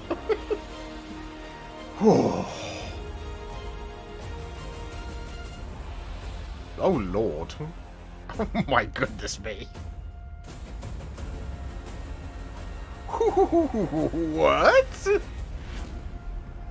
Their darkest day dawns. There was an odd transition. Oh, wow. What a miniature. Abraxia, Spear of the Everchosen. We are joined here by Matt Abraxia, and Phil Spear of from the Warhammer Studio. Everchosen. Guys, pleasure to have you with us to talk about this great new miniature. Phil, I'll start with you. Abraxia, who is she? She is none other than the right-hand woman of Archaon Everchosen. This woman is in control of the Varangard. That is no Look small here, feat, look here. because, of Thank you course, very every much for member of another Varangard 5 is a gifted Chaos memberships. Lord That or is above. incredibly So kind of she you. is essentially And got thank you very much for the incredible 11 martial months of power. She's been membership. tasked with striking into Gyran I'm having a and great snuffing night out so the far. flames of hope that Sigmar has established there. Now, she has a spear, Gorbolgo, which is like essentially a mutating spear. Anything touched That by means we're like turn into an awful chaos 65 storm. away from You our will also target of mutate her 500. unless she keeps the reins, unless she keeps her concentration. And the one I think. time she had a I'll lapse check of it. concentration, horns grew out of her head. It's essentially I hate when that happens. It's a test. It's a test from Archaon. That spear is very dangerous stuff to see if she's worthy of the role. She's riding the 435. scaly Very beast. kind, look She here, look hits here. like a ton Thank of you. bricks, and behind her come the swords of chaos themselves. That's so cool. So the inner core of the Varangard, aren't they? This is Absolutely, very, yeah. very We've cool. seen This her means I will now essentially cutting a red swathe through Ghostbusters Gyran. Frozen Empire, Doesn't man. go all her way. She unfortunately contracts something. This is the rather third nasty time in the process Ghostbusters of the Frozen flesh Empire is into chaos. interrupted. Starts to get the delusion So I'm now of not how watching the flesh film. eaters, and she has to go and deal with that by conquering a certain place. But no spoilers. You have to wait Wow, and see. that's great. Minus spoilers. Minus spoilers. Minus spoilers. That can't This be means I have to get my helped. Varangard tutorial ready. Well, indeed. Well, that's a journey. We, right from the get-go, we see a character. do have to that's paint them now, really Vicious having to Goose. keep the balance and hang on, like for dear life. And whether she makes it through, whether she has the willpower and the skill, you'll have to wait and see. Yeah, quite overt price of power. Yeah. Well, it's love Archaon's world, so this is Show me legally pictures, she, guys. I want as you can see when you pictures. see her on the battlefield as well. So speaking of which, she comes as part of Abraxia's Varan spear, so it's her and 3 Varangard. That sounds devastating. How does she play on the battlefield? Yeah, so obviously, given her role on the battlefield, kind of as the head of the Varangard, She'll be there's from very, the very slaves to strong darkness, synergy, Lil May Rose. Particularly very strong Such a command pretty synergy, model. With Varangard. So Yeah, I really, need to get the really, Varangard video done now. Cool seeing that. As Phil talked about, her kind of mutating spear that can have a risk for herself, can power up, can kind of do damage and mutate nearby I have enemies. mine here. But it's really the synergy with the Varangard where you're really getting that big value. You can also take Abraxia Ready to go. with Battle Line Varangard in her Army of Renown featured in the book, and that gives you a whole new host of tricks to build and play with an army that is one of the most elite armies, if not the most elite armies in all of Age of Sigmar lied about there being focusing in pics. on the Varangard power. Send pics. That sounds absolutely terrifying. I'm going to get painted straight away. Right? You'd probably expect nothing less from Archaon. Yeah. Well, thanks for joining us, Matt. Phil, if you don't mind hanging around, we've got more with you very shortly. So hang around, folks. We've got more to come. More to come, guys. So over the course of the Dawnbringers story arc, we've seen 2 crusades, the twin-tailed crusade we call it, head out from Hammerhall. Here we go. Abraxia, and Hammerhall Gyran. And they have had so many trials and tribulations over the course of this storyline. We've seen them rise and fall, have moments of triumph and moments of real tragedy. So what we've seen actually in Hammer is the Crusade heading out eastwards. They think they've found somewhere there that is viable, that they can defend, which is the ruins of an old city called Embergard. And it's kind of like a haunted place, really, and they had a lot of trouble with nasties in the basement, the Night Haunt that dwelt there, but they have now managed to claim that space, and Sinestra Good. and the Cult of the Wheel have taken that place with conviction and faith. Now in Ghyran, we've seen them thrash their way through jungles and forests, scabrous sprawl, swamplands, mangroves. They've basically had a horrible time of it trying to get up north to found their own city called Verdigris. Verdigris is looking like maybe Verdigris is a that's gonna strange work out, name but for a city. We'll see what happens over the course of Dawnbringer 6. Abraxia, the Spear of the Everchosen, she is the right-hand woman of Archaon himself, the Supreme Grand Marshal of Chaos. She's Such a nice Varangard model. are like elite Chaos Lords. Every one of them is sort of Chaos Lord power. She's fought her way up from the fighting pits. She's of the Varn unbelievable. Square. Ever since she was a child, she's been really good with a spear, and she has no morals at all about who she kills and when she kills them, so she is a real fearsome character. The only catch here is that Archaon doesn't fully trust her and actually wants to test her.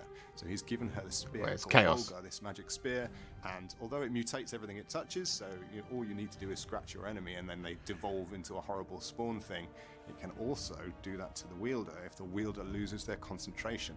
That did happen once in Abraxia's history, and that's why she has those horns. It only took a momentary lapse of her concentration, and she started to mutate. That's such a cool So with narrative that spear, device. I love it. Archaon is testing Abraxia, provided she stays in control. So long as she does, things are peachy, but she cannot afford to fail. So we talked a bit about Abraxia right at the top end, the higher echelons of the Chaos power struggle. Right at the bottom there, we have tribesmen, basic people like you and I who are trying to get by out in the wilderness, and the Dark Oath exemplify. Oh man. They make bargains with the Dark Powers to try and survive. Give it to me. And Gunnar Brand and his Send it to me now, family Games are Workshop. a great example of that. I wish So to paint Gunnar it Brand immediately. himself is not just a big fighter, he's very powerful in combat, but he's also kind of the brains of the operation. He's a very clever dude. And he doesn't really want to see his family slide into chaos. Neither does he want to particularly kowtow to Sigmar. He, like all Dark Oath, he's got a massive chip on his shoulder about the fact that Sigmar basically bailed on them, and they had to resort to these dark methods to survive. He's got his daughter Singri with him, a sort of expert horse archer. I'm sure you could do it, Trenhoff. Tackblood is his rival, the War Queen. Now, unfortunately, it's not that simple if you're enthralled to chaos. He starts getting involved in the Archaon's grand plan and the pawns that are moving around the board, and some hidden forces that are lurking in the shadows that are also effectively using the Dark Oath as pawns. So running parallel to this story, we also see some old friends, Vandus Hammerhand and Korgos Kol, the mighty Lord of Khorne, his nemesis. Now these are characters we brought into play at the beginning of the Realmgate Wars. Yes. Many years ago, 8-9 years ago now. It's gone from essentially a small vendetta into an all-consuming passion for Vandus Hammerhand. All he wants is to get his revenge on Kull. Kull killed his sons in a former life, way back when he was mortal. He did. And he is definitely obsessing about it now. It's kind of bringing things off kilter and actually maybe splitting the crusade and splitting the loyalties of the people that should be united in the face of chaos to pursue his own agenda. Now, Korgos Kull, all he needs to turn into a demon prince is that last skull to cap his pyramids, to the real capstone to what he's been working on all these years. And so he has his own agenda, and it doesn't go the way you think it might. So I'm looking forward to people seeing how that story, Oh, you ancient tease me. rivalry, actually ends in Dawnbringers.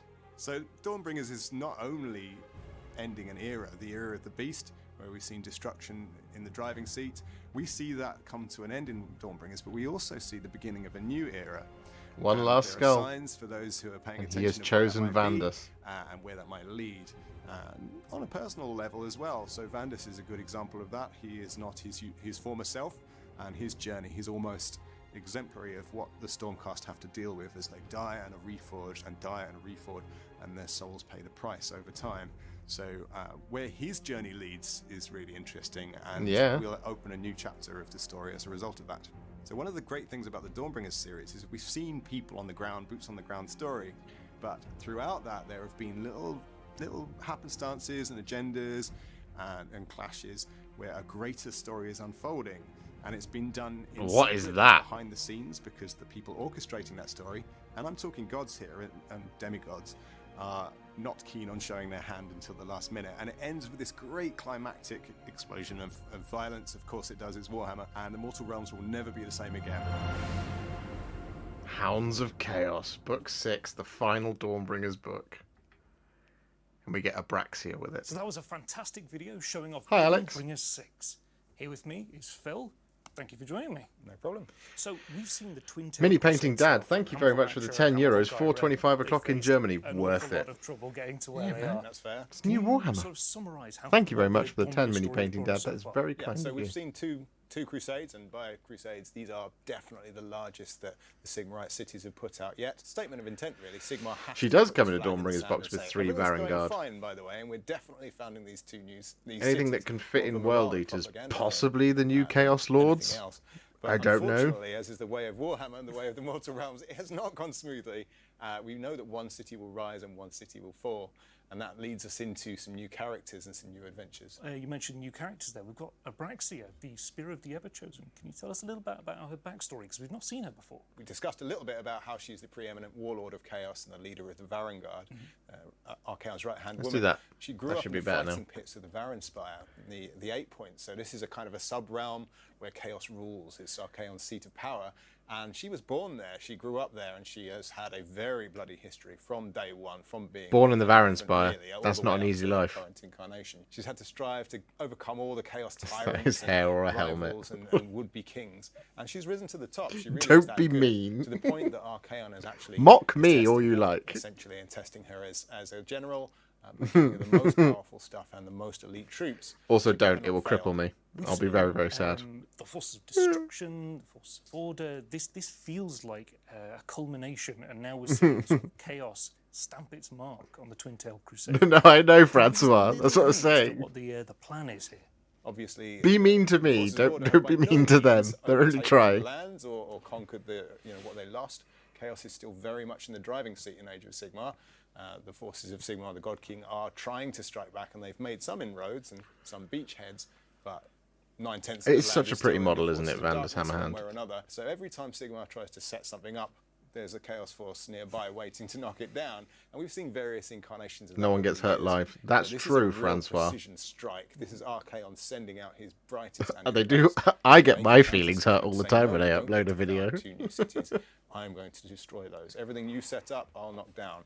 So we're really seeing a battle effectively between Sigmar and Archaon here, but through his foremost general, through his champion. And she's a really interesting character. So you've mentioned that the forces of chaos have been knocking down everything that the forces of order have attempted to build. Now, in this book, there's mention of the Nexus Chaotica. Can you give us a little bit of information Nexus about what that is? 'Cause Chaotica. I think that's relevant to this. I love that thing. It's just so metal. Essentially, this is a kind of like a power siphon, a chaos Come on, show it to us. engine, really. And You already showed where it to they us. place these things, much like the Dawnbringers are trying to put Show their me. Nexus siphons and their aquilins Give it and to so me. on, essentially drain the land of the magical Oh. force or employ the magical inherent force of the realms. The chaos version is corrupting and twisting and bleeding the realms dry, and that's what we see in this form. So any wizard, any Such a sorcerer, sick sorcerer terrain that can piece. draw It's on the power of unbelievable. Nexus Chaotica. It's like another sign that chaos is striking back. Well, that was fantastic. There's a lot to look forward to there. Thank you very much for joining me, Phil. No problem. And for everybody I at home, swear. there's some more fantastic reveals coming. Ghostbusters. Now we are cooking another set of absolutely awesome releases and some really insightful stuff from the studios on what's to come too. Very exciting stuff. Now, time for a little teaser and another reveal. Oh. 2 in a row. Where are we? Necromunda?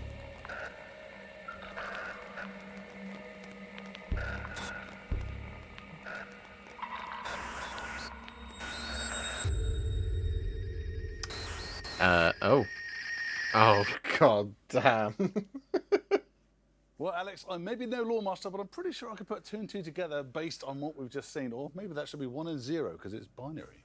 Indeed, there were some fantastic clues there, including one big red one. Yeah, and of course, if you reckon you know what it is yourself, why not join us on social media It and won't- tell us what you reckon it is? It won't be Dark Over to Mechanum, Warhammer Community for all the Mechanicum. details, and don't But go anywhere, we've got some more fantastic reveals That's coming. Plastic Mechanicum. 100%.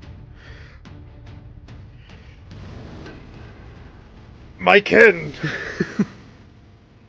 Grudges will be settled.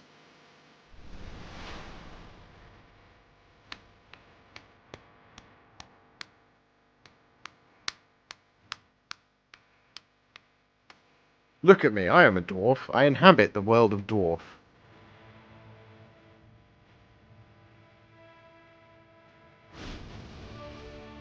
Hey, easy.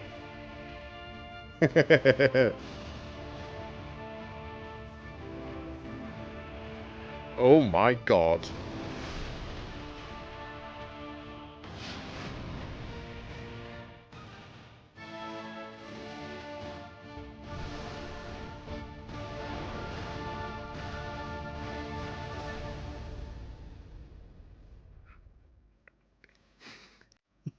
So, we've just seen a fantastic video And showing my some axe. beautiful models for the Dwarven Mountain Holds. So these guys are getting some attention. This now gentleman in on the old right world. looks very Thank unhappy. you guys for joining me. Can you tell us a little bit more about the Dwarven Mountain Holds and how they play?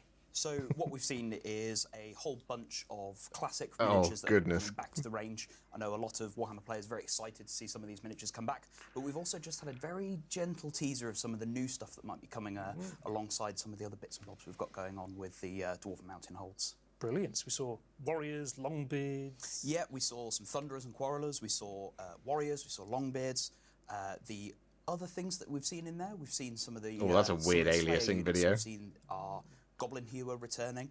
We've seen our Doomseekers coming back. You are not and wrong, Danny. championing the Slayers. We've also seen a brand new miniature that I imagine we'll dive into in a little bit. We also saw some You are range spot there on. with the cannons, and just in that last shot there with the whole army, we saw the Anvil of Doom in the background. Yes, yeah, Dwarf players will rejoice at the return of the Anvil of Doom, I'm sure. Boosting and bolstering the Dwarven lines and sort of smiting some runes to have a go at the enemy as well. And no Dwarven line is complete without some artillery. Oh, of course. What sort of artillery can we expect? Because we've seen some of them in the Forces of Fantasy. So we've got the classic bolt thrower and grudge throwers returning. Any traditional dwarf It's- worth their salt. look will here, be look happy to here. See those returning. Thank Then you we've very got some much of for the new another things. We've 5 got gifted cannons and orb memberships. guns It's returning as very well. So kind of you. even those younger You're leading the girls way of, today. Up-and-coming engineers who like their black powder will be happy to You're see my them coming favourite. back.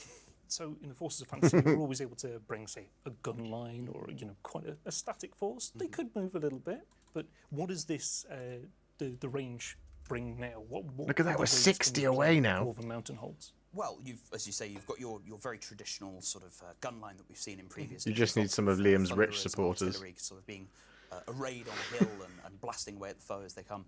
But you've got Then I this can sort buy of my own Joe. more dwarven traditional approach of relying on good old-fashioned technology that's worked for generations. Or buy the for your existing Joe. quarrelers And as I say, your bolt thrower and your grudge throwers, and just good old-fashioned dwarven steel. the heck sometimes it's gets to there's nothing more speak? satisfying than taking a well-made dwarven axe and applying it to some goblins. Speaking of slightly older miniatures, I did notice a certain dwarf on a cart in that video. Yes, we do have the return of the Bugman's cart. So, obviously, one of the things we saw was a beautiful army shot at the end there. Yes. Everything ready to go. How would you go about starting a Dwarven Mountain Holds force? This What guy would in the what would you middle bring here, together as your core. and this what would you guy add to that afterwards. So the backbone is the core of any unbelievable. dwarf army is the warriors That and axe. the missile troops, be that handguns or quarrelers. Dwarves traditionally fight in shield walls, fighting with great weapons and their shields interlocked together, supported by dwarves carrying crossbows and handguns, and all of this Just look at supported it. with lots of artillery from very traditional dwarf artillery pieces like the bolt throwers, the grudge throwers, more modern war Jack, you machines such as volunteer as cannons and Joe. flame cannons, and less honourable war machines such as the Goblin Hewer. All of this capped off and supported by airborne cavalry in the form of gyrocopters and gyro bombers. Some of these are quite new inventions. Some of these are quite old. Oh, they do traditional all things get that to speak dwarfs now. Rely on. The core box, that dwarf warrior box, how flexible is that? Because I remember in the past that you could build it with hand weapons, with great weapons. So how does that feature into the new army? Oh, it's a very flexible kit, as it always was. As you say, it allows you to... Are build you dwarf open warriors with to hand weapons and coming shield dwarf and warriors with being great my weapons. Joe, With Joe the Gooden? alternative kit, the Liam missile has a troops allows Joe. you to build them with I need a dwarf Joe. handguns or crossbows. So again, very, very diverse kits that can be used to make... Say weapons. hello, Riff. Hello, Different Riff. Types also can be used to make rangers, can be used to make missile troops. Lots and lots of variety from just a few kits. So these are the dual kits that are returning, the hammerers and longbeards, and the iron breakers and iron drakes. Yeah, these are the kits that represent the more elite parts of your army. The hammerers being the Thanes and the King's personal bodyguard, the longbeards being the older, more seasoned dwarfs who grumble their way through a battle but are not very afraid of anything. The solid backbone of the army, It's, the dwarfs who the young beardlings look to for leadership and inspiration. It's a slightly weird way of doing it, isn't it, CM Technica? Gorgeous new miniature. We've got a king on 3 dwarven warriors on a big That's old beautiful. shield being carried around. What's it like working with that kit? The new dwarf king with shield bearers. It's a stunning kit. Allows you to make a dwarf king with shield bearers and an alternate dwarf king or thane on foot. The astute watchers will have noticed that the shield is now borne aloft by 3 dwarfs, not 2, making it a far more large and impressive kit that takes up the space of 4 models within the unit, and looks absolutely amazing when ranked up amongst the hammerers, amongst their personal bodyguard. This is a kit that comes with a couple of different build options. You can have the dwarf king there is really distracting. with a hand weapon and It's shield. a little being bit borne aloft, distracting, isn't it? And a thane on It's not like foot me, with a I'm all weapon, ragged or and vice versa. scraggly. You can change the components up, and Although my hair is distracting in a different couple way. of different ways. So obviously the setting of the old world is several hundred years before the reign of Karl Franz. Are there any returning characters we might expect, as dwarves are quite a long-lived race? So I can imagine there might be some people or names that we can recognise that are still alive, now and later on. Yeah, absolutely. As you say, dwarfs are quite long-lived. So there's definitely going to be a few names that people will recognise from the old days of Warhammer Fantasy Battle. One character who I believe we saw there in the video was Ungrim Ironfist, and in our time period, he is the king of Ungrim the Ironfist. Sale. And what we get to look at him now as a younger, more vibrant, more active dwarf. And he's not the only one. There's going to be a couple of other characters whose names will definitely be recognised. Certainly taller. He's certainly taller. Does it So grant we've seen some awards? brilliant old models coming back, and a couple of glimpses at some fantastic new ones. We won't Thank be you very getting much Carl for of the showing us Franz. everything, No, telling us because all about them. it's a Dan, bit too far Jonathan, in the past for Carl for joining Franz. us. It's Our not pleasure. even been For those thought you of yet. Watching at home, there's some more fantastic reveals coming up, so don't go anywhere. Oh. Welcome back. Hang on. Enjoying I'll yourself? answer your question in a Good. second. Look Don't here. forget, you can let us know which releases you're most excited about by hitting us up on any of our socials. And you can remind yourself of all the releases you've seen after the show over on the Warhammer community website too. Well, we'll be going there I to see the know, pictures. You've seen enough of me, and I promised some more 40k action, didn't I? Well, let's dive back in with some more announcements. And Here we maybe go. Even another little teaser too.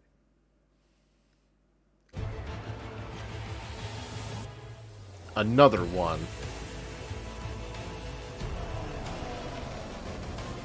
Kill Team. Gene Stealer Cults. Old miniatures?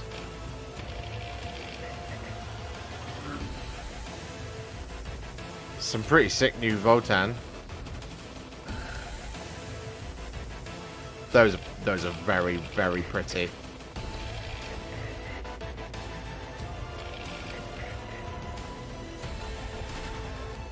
Oh, this will be like the Ashes of Faith box. Surely. Beware of the shadows. So there we go, the new Kill Team Battle Box is on its way. It's called Termination, and we've got Tom and Elliot from the Warhammer studio. Yeah, Tell us all about it. Welcome to the show, guys. Thanks for joining us. So first of all, let's have a look at what we're dealing with. These guys are pretty awesome. It's set on Beta Decima by the look of it. Can you tell us about how the story's Is evolved? this a since big last- box? So you could say Beta Decima's had a bit of a tough time recently with the Gallowdark event. The Gene Stealer Cult have taken over the whole planet. They've got orbital defense platforms and military bases and Ghostbusters, I swear to God. And so the Jaegers are part of a larger I fleet will that is strike actually you, shadowing Ghostbusters. a Tyranid Hive fleet. And they have been following this Tyranid Hive fleet as it's been absorbing the biomatter of planet after planet. So they're allowing it to fatten up, filled with delicious advanced biomaterials and things like that. So they're waiting for the perfect time to ambush this hive fleet in a giant space Hi, battle. Jackie P. And so the Jaegers have been sent out in a scouting ship to see where they're going and to make sure that there's a whole area. I wonder of if this is space like the where Ashes of the Faith Lizards one, can which get to had... work without being interrupted by anybody else. I don't think it had any Unfortunately, new they chaos fly, in it, but it did have the close to Beta Decima inquisitorial that seems to have agents.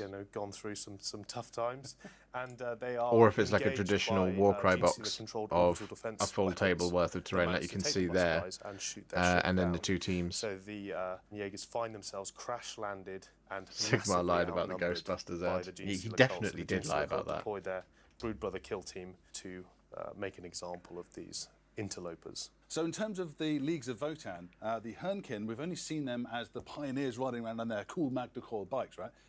What are the Hernkin Jaegers? Mike Allison Toll should be turning up at some So point. they're a brand new unit for the Leagues of Votan. Like you said before, the Hernkin we've seen are the pioneers, who are the ones on the bikes. these are the Jaegers. So they're still part of the Hernkin, but they have a slightly different role. I've just remembered Now, that the they Hernkin's primary are a role is thing. the Scouts. They're the advanced party of the Leagues of Votan, if you like. So they range ahead of the rest of the fleet and the rest of the forces. They will identify locations of importance and drop markers or beacons or relay the information one? back Nope. back to the rest of their kin. But sometimes they'll need to leave a presence there. Yes. And that's where the Jaegers come in. So the Jaegers Yeah. are an incredibly Still waiting for it to self-sufficient turn up. commando unit, if you like. And they'll get deployed at locations that are These are sick. identified by the Hernkin. And then they'll conduct acts of sabotage, assassination, disruption for extended periods on their own. With very You little like them, support or but Star reinforcement. Pilot. So when the rest of their What are kin you saying? arrive, they're effectively mopping up all the great work that all the Jaegers have done, whilst they take it easy back on the ship, I suppose. But yeah, they're really, really self-sufficient. Can I just and- say, and I conduct think sort we've of reached a guerrilla record warfare number of type people watching the battles. stream That's currently, and I their just want to say a In the massive game, they thank have you some- to a lot of- everybody a lot who's of here unique watching rules. this with me today. It's a sort of a hybrid between Thank extremely you very elite much. and It was very lovely more of you. numerous Thank you. teams that sort of sit in the middle. One of the first things they do is they like to control the board. If you'd like to leave a So like they've- on the stream, it'll be the they've most set liked their stream of all traps and their time. Positions early, ready to We ambush can get to people. 200. So they have some funky ways of doing that. That would be incredible. First of all, you can set them up further into the kill zone and get that early board space and make that yours. They also have a load of mines you can litter around the battlefield so that you're really forcing your opponent to move specifically or otherwise take the damage. From those Sigmar mines, lied which about is the fun. viewer numbers. And then they also have something quite unique called resourceful points because they're But very, the very numbers are self-sufficient true in and front of flexible me. and adaptable, if you like. They can generate these points. You can then spend them to either heal some wounds if you start to lose some wounds, but you can also add one to their APL to do more actions, that kind of thing. For democracy, Yeah, managed sure, democracy. yeah. It's really, really useful, and especially because it's reactive, so I can keep these points and then spend it the moment I need to, which is unlike a lot of other APR rules where you normally have to set it up and it's a bit more telegraphed. Thank you guys This for is more liking it. reactive, which is quite nice. The numbers, They've Sigmar, also what do got they some, mean? Some really, really funky operatives that Maths. do some unique things. First of all, we got the tracker. who has It's a little these cool crossbow. goggles and a That's really crossbow and sick. a throwing axe. Crossbow. Oh Souls. yes. It gives this operative a real like woodsman hunter type feel, which is really nice. You've also got my favourite one, the bombast. This one has a rule called Rortlock Negotiation, which is named after its Rortlock revolvers. Negotiates with the revolvers, of course, which is really cool. And that allows this operative to. When's the next very, very 24-hour get paint some stream? shots in before That's a anyone great else, which is question. really, really fun. You've got a Magna Coil rifle from your sniper. Well, if you can come up with a project that is as good as painting a Warhound Titan in 24 hours that you want to see, then we could theoretically schedule it today. Vicious Goose, thank you very much for the 10 gifted memberships. That's incredibly kind of you. Thank you. So yeah, they're a really, really fun team. So onto the Brood Brothers themselves. Now they're quite a For the update for you, of the G Stealer that's culture. 450 For those members who we're don't on know, now. We're would you like 50 to, away. Explain more about what the Brood Brothers are. Painting Yeah, so the Eisenhorn in Brood Brothers 24 are, hours. Astra Militarum Imperial Guard that have been, So I've brought got a onto the video side on of the him that I'm G-Stealer going to be cult. doing for They are Eisenhorn. normally waiting in hiding within That's loyalist regiments. imminently They can happening. sometimes be, we talked about in the background of this book, where So, they can sometimes be the most effective I mean, he's squad, like a of the £35 Imperial character, Guard right? platoon, So for example, I would and probably the commander charge loves them something like until the day of revolution happens, and then they turn on their sort of loyalist. probably 95, 100 quid to paint This him. particular Brood Brother squad, Probably that we wanna 90 to capture be here, honest. is the most elite version of a He's Brood only Brothers. They Eisenhorn. are veteran guardsmen who have fought in many campaigns. Paint a whole who have battle either been force. Gene Stealers all along and been in Paint hiding, Carbanda. or they've been turned to the side of the Gene Stealers. So they have tons of combat experience. They use lots of special weapons that the Imperial Guard use and things like that. And they are the bodyguard squad for the Brood Coven. So they protect the highest leaders of the Gene Stealer cult 24 hours, during, 200 the night dangerous goblins. points of a revolution. Yeah, well, speaking of which, shall we deal with the four-armed elephant in the room? The Patriarch, that's going to be in the Brood Brothers kill team, isn't it? That's a terrifying notion. And that's an I'm old kind version really of the interested, Patriarch. Yeah, really intimidated to find out more about it. The Brood Brothers are sick. They're the scariest operative today. It's an for upgrade sure. kit to the Cadians, yeah, surely. We've had a lot of fun with But then this Brood operative. Broodlord is It's quite costly. It costs you numerous other options if you Patriarch want to take is them. a older kit. So effectively, you're going to have a choice each game whether to take the Patriarch or one of the other ones, which we'll talk about later. Double activation. Whole battle force in 24 hours? Really Yeah. fun. They can even mind control the opponent's operatives. How quick does it which take you is to paint make a- them do actions, paint a which goblin? Is just really, really cool. So it's Not very long. A real all-star of this team for sure. Yeah. Wow, wow. So we've got loads of others. We've got the majors, of course. Dark our Oath full Army dedicated box. site, really. See, the problem with the And, Dark Oath Army box the is Primus people will is, want tutorials on that. A tactical 24-hour mastermind, stream because is really hard to how do they work? tutorialize. Yeah, so the Magus is the spiritual leader of the cult, so you have a lot more support rules. I think it's the new Cadians, very powerful but with psychic, so an you've got some cool upgrade psychic sprue communications that is to do. new for them. And then the Primus is the strategic military mastermind of the cult. So that's going to give you extra CP, influence over initiative, which is really important, and they're also good fighters to boot. Hold on, Toad's Between those pilot. three operatives, you've actually got quite a lot of flexibility on how you want to play them, depending on what It's you not want to over play, yet. kind of thing. And then, There's one more like Tom teaser was to saying come. before, they're also an elite veteran guardsman squad, effectively. So if you don't want to play with one of the Brood Coven and you just want to take extra operatives, they're more than worth doing as well, because they have lots of really funky interaction rules between them, which makes this team quite a flex team. You can really change how you want to play them depending on what you want for that game. Justin So Ward, what exactly thank you is very in the much box for the then? $4.99. in the box, 24-hour you Glutos get, or Scullion, Lord of these Gluttony. two new pieces of terrain. It's a very all complicated the other miniature. terrain here is from the Could be Killmonger done in investment 24 hours, though. stuff that you can get separately. Then you've got both of Painting the teams. custodians? There's quite a lot of models in here because we've added the Brood Coven Yeah, as we well. can paint some So in custodians in terms of 24 models, hours. it's one of the I have sort just of finished heftiest 2,000 points model, of them, though. Amounts that you get in a kill team box. You also then get card packs for each of the teams with data cards, with equipment cards, all the sort of stuff you've seen in Salvation for the scouts and the scorpions. And then also a book with all of your missions, your background, team rules in there as well. Token sheets for both the teams, so the Jaegers get their minefield tokens, which have blank sides as well, so you don't know which ones are real, which ones aren't.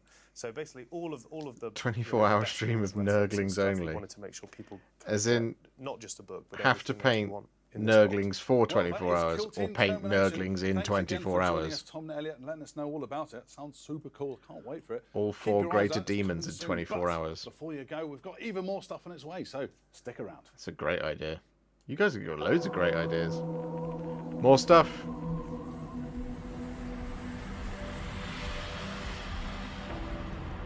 What was that? Show it to me. Show me the miniatures. Necromunda.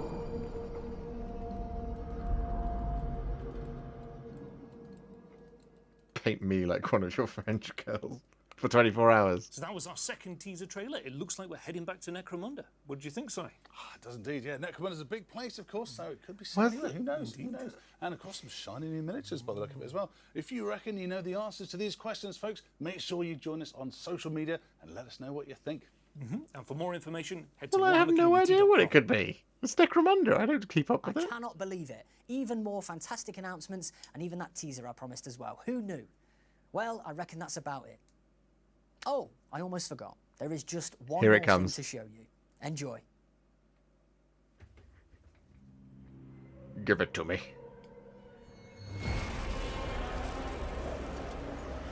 Sigmar lied.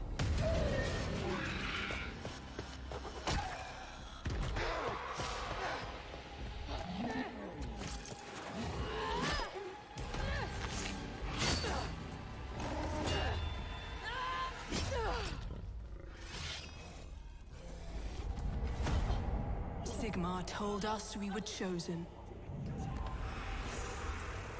Warriors, stolen from death. To be reforged as his weapons.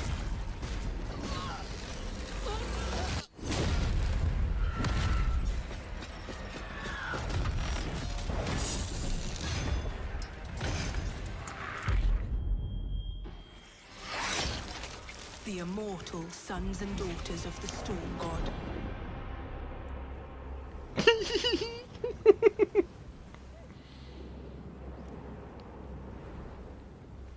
Oh.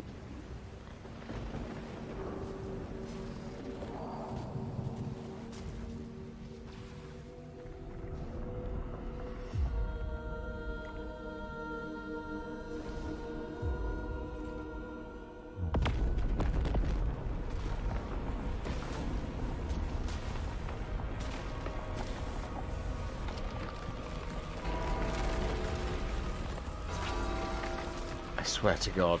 Oh, at least it's not Ghostbusters.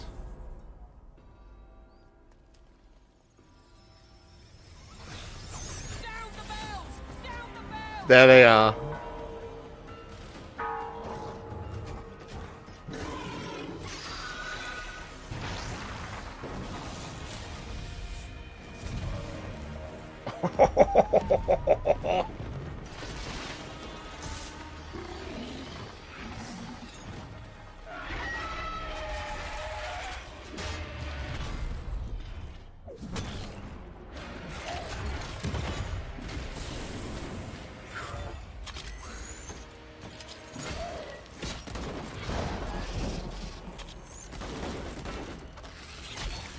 Everything that's here is getting a new model.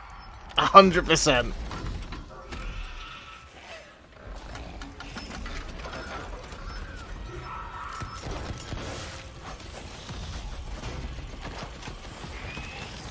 I can't tell if they're hallowed knights I'm seeing.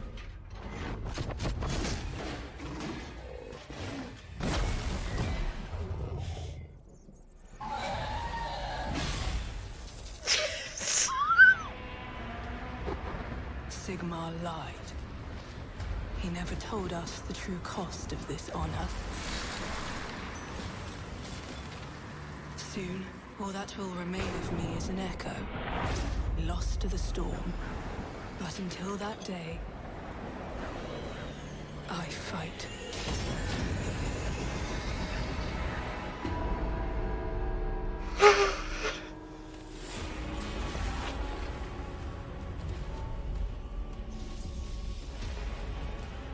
Sigmar lied, all hail the Horned Rat.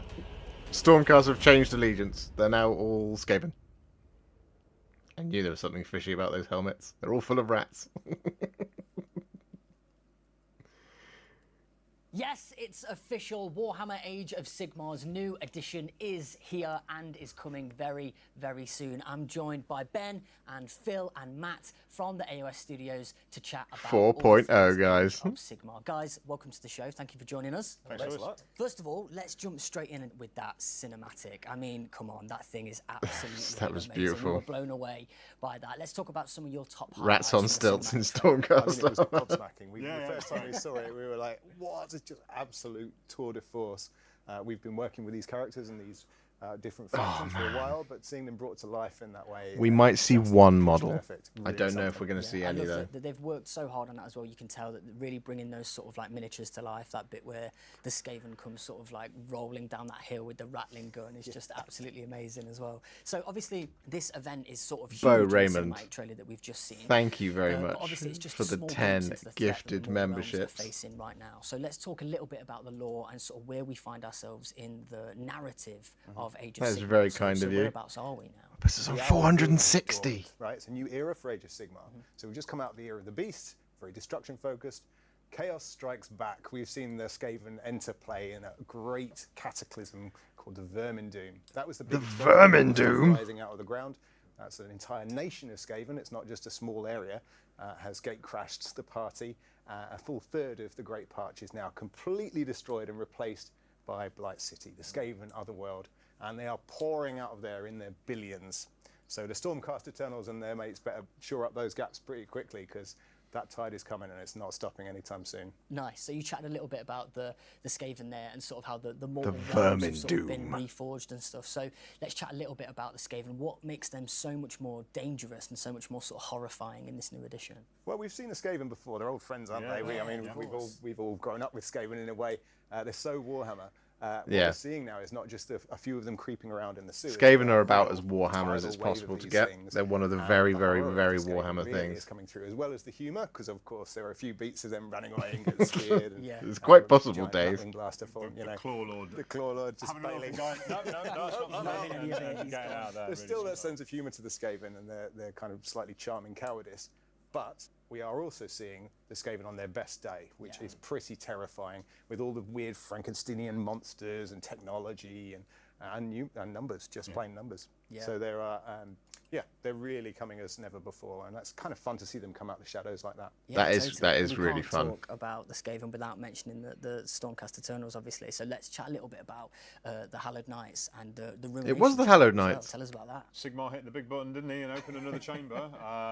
The Ruination Chamber, these guys, as we saw in the main character in the trailer, been reforged so many times. They're starting to lose that little bit of themselves, losing that thing that made them human, and they're turning into incredible warriors that can go into some of those really awful places in the Mortal Realms. So My body is ready. The regular Stormcaster there, and there's bits of their armour coming away because they can't Just- quite get in there. just the guys from Inject it into me. The Ruination Chamber of the Stormcast Eternals. The Hallowed Knights. Are the Hallowed Knights leading this box? So like, it might seem like a blessing to be these big. Only strong heroes the and faithful. But really, they're dying over and over again. That's not a good thing, and they're paying the price. No, that was really one of my Star favorite things Pilot. from the trailer. I think it's the first time we've Thank you so really been much able to show for that so the clearly. 20 gifted both memberships. The blessing of That is immortality, huge. but Thank as Phil you. said, the curse of the immortality and the kind of character that we Thank see you so throughout much. the trailer, seeing that journey. 24 hours of AOS painting. Both of We've done it you know, before. becoming more veteran and becoming more elite and a All stronger, hail the horned warrior. rat.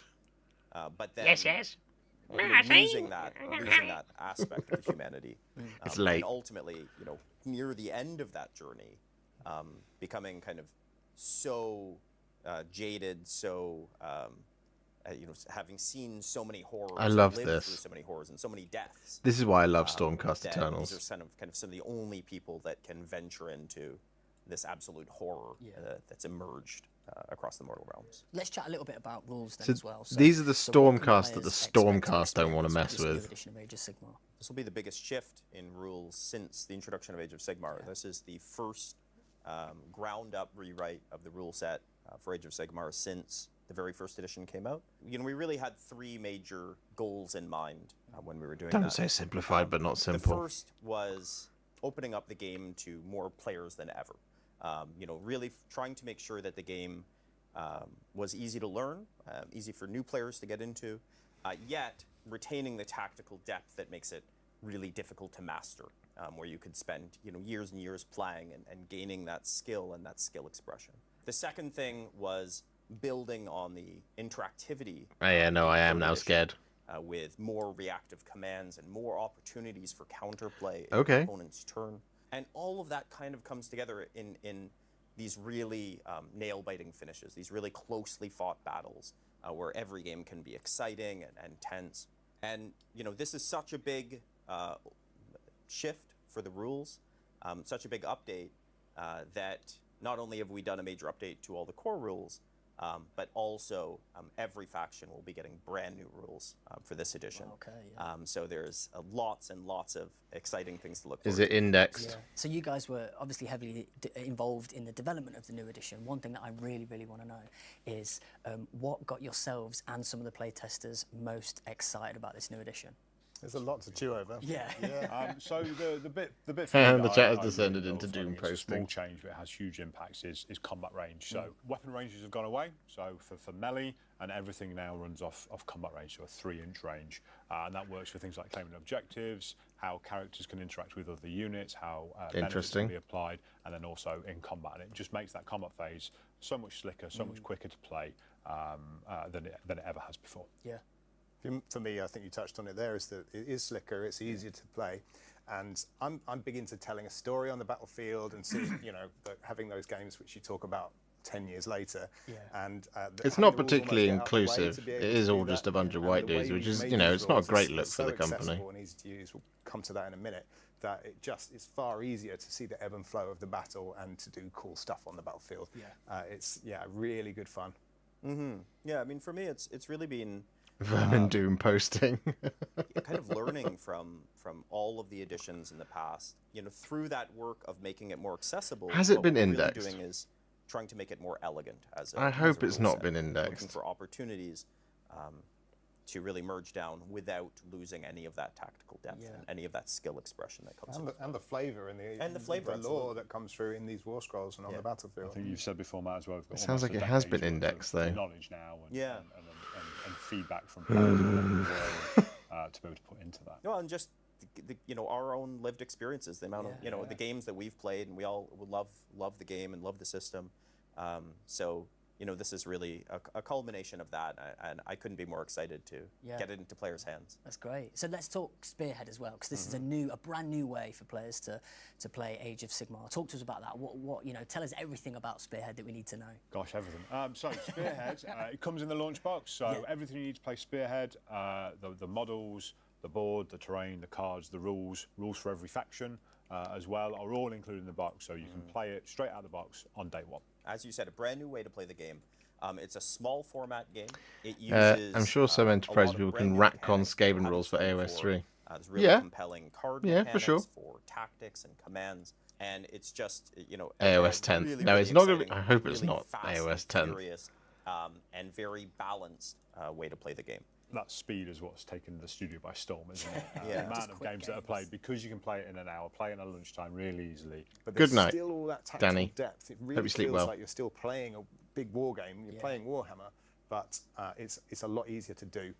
And each of the spearheads has been really well balanced against the other, even if it looks like you might have the advantage. So Indrasta's spearhead, Indrasta being very powerful. Oh yeah, no, we've already Sigmar seen Indrasta's and, spearhead, haven't elite we? Stormcast Eternals. The real punch of that spearhead doesn't show up till halfway through the game. That gives a kind of inbuilt narrative to the game. So you've got this scenario where your normal Stormcaster trying to hold the line. Are they going to hold back the show enemy, us and then pow, straight halfway through the battle, in comes Indrasta any and her models? Annihilators to swing it This is back. the most important So there's thing. like an inbuilt story to that.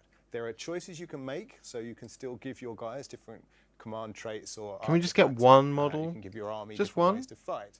Go And on. Of course, the board is One model. double-sided, so you've got Akshi side on one side. If you want to fight in Akshi, fire and passion. I bought some of On the other cards. side is Gairan, which is much more lush vegetation, healing, and the cycle of life. And the I bought the cards that you Chaos pick up Demons every turn cards will give you different because they weren't on the objectives. roadmap, Kill so that, the get cards will be dudes over that side. useful-ish So there for is an playing. extremely And I large bought amount the of Space Marine cards for some ramifications reason. I'm that not you sure can why I play with did that. Spearhead. Must be so great for sort of experienced players to be able to get games in really quick, but also players that might be new to kind of AOS being able to pick that up, and also great for like the tournament scene as well. If you can play X amount of games in a certain amount of time, that must be great.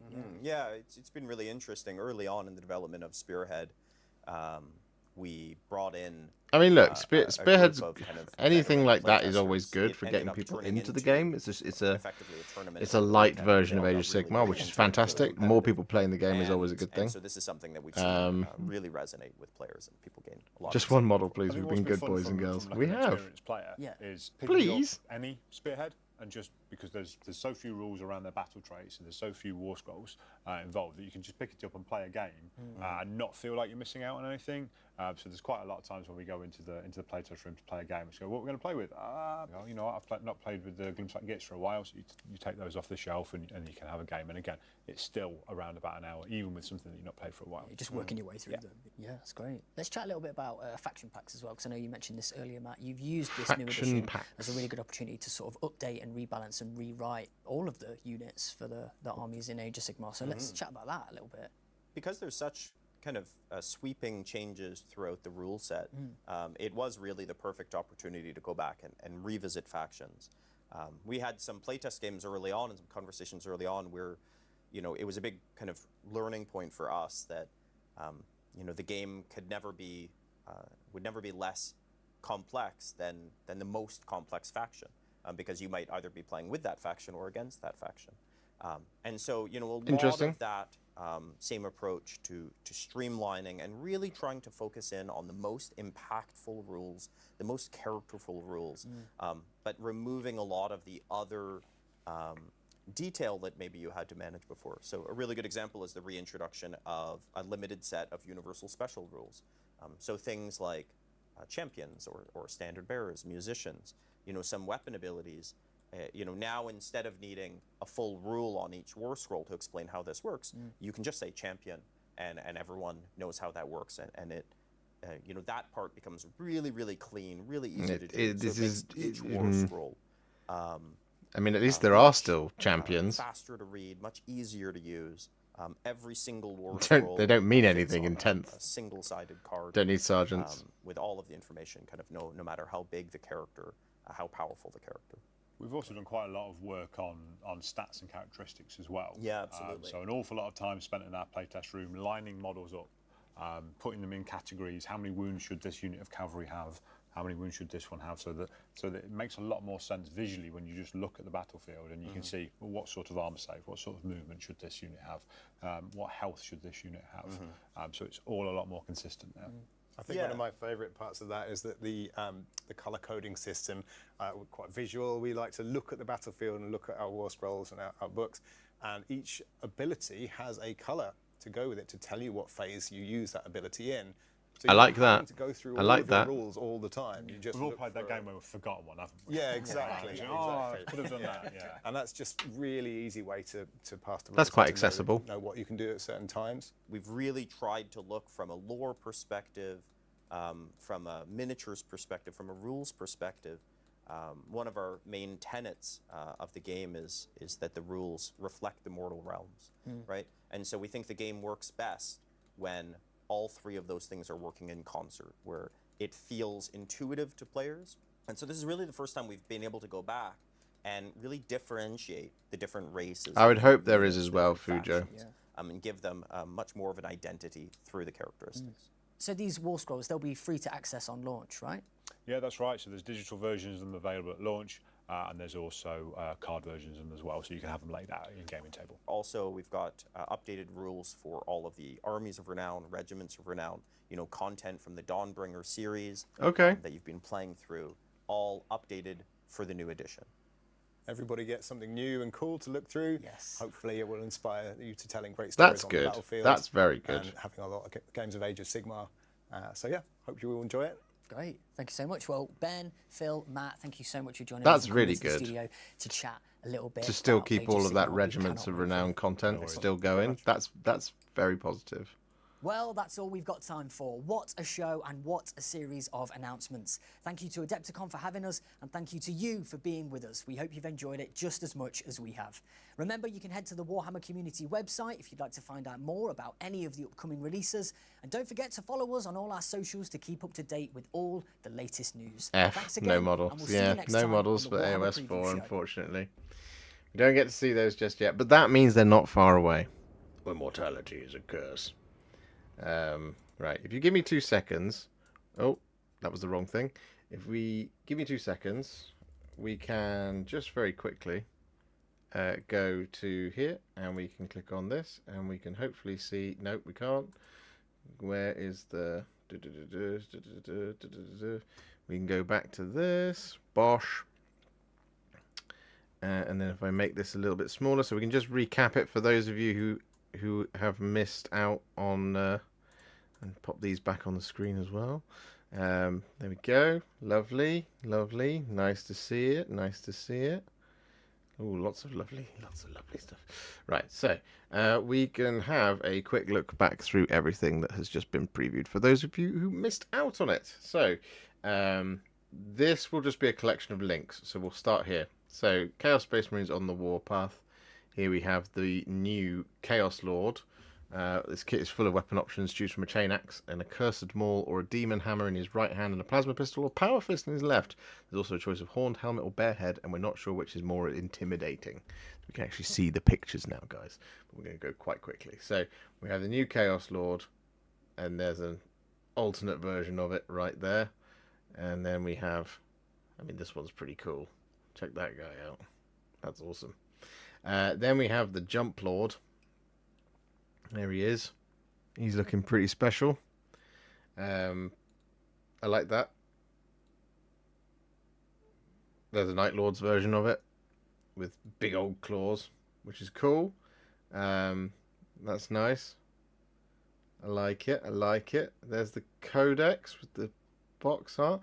And so part of this as well is that there's 2 boxes coming for it, 2 battle forces. There's the Veterans of the Long War here, which has the new Chaos Lord in, some Possessed, some 10 Terminators, 10 Legionaries, and some Chosen.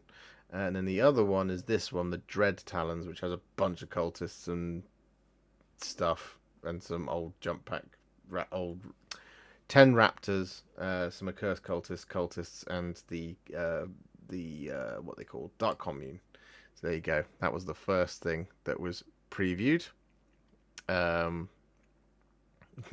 Capes are so in right now. Somber horses. So hot right now. So yeah, that was Chaos up first. Next up, we had the Adepticon preview for the Twisted Followers of Alariel and a Nagash battle in Briar and Bone. This is the Warcry reveal. So there we go. We've got the large picture of it just there, which is looking cool.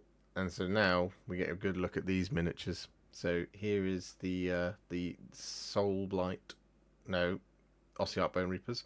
So we have this individual. We have these guys. We have these guys. They're pretty cool. We have these guys as well. They're very, very nice. Very, very nice indeed. These are really, really, really pretty. Very, very, very pretty indeed. I like it. I like it a lot. And then we have these guys, who are the Kernothi guys, I think. The Twistwood, I think is what they were called. What was it? The Twistwield. There we go. So we've got more for my Sylvaneth. Yes. Here we go. So we've got these guys are all corrupted and infected with something.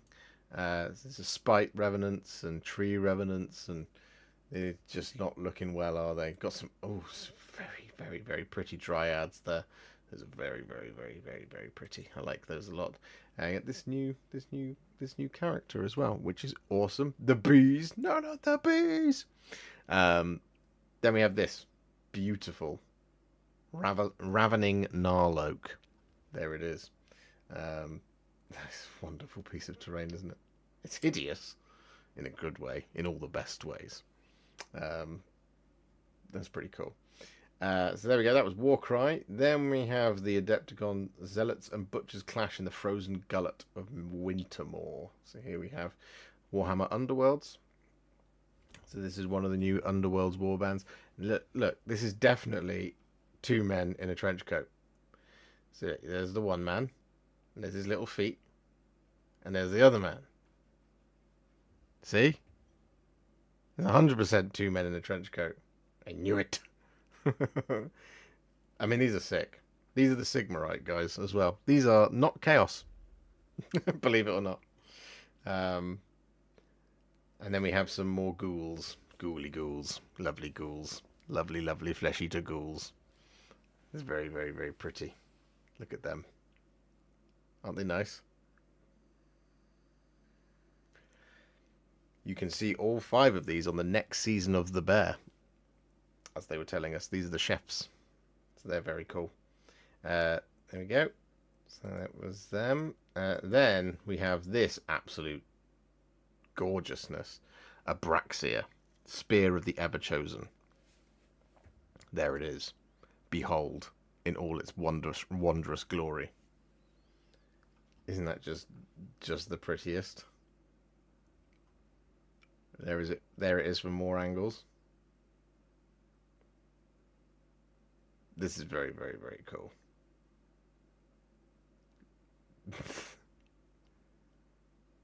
And of course we have the announcement of the Hounds of Chaos.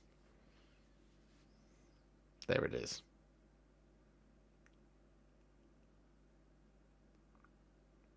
There it is. Oh, and by the way, there was this as well. The Nexus Chaotica. Which is just something on another level right there. It's so very, very pretty. So very, very pretty indeed. And there it is from the top down as well. Which is just unbelievable. And I love it. And I want it more than anything else. Oh, the Nexus Chaotica. What a beautiful bit of terrain.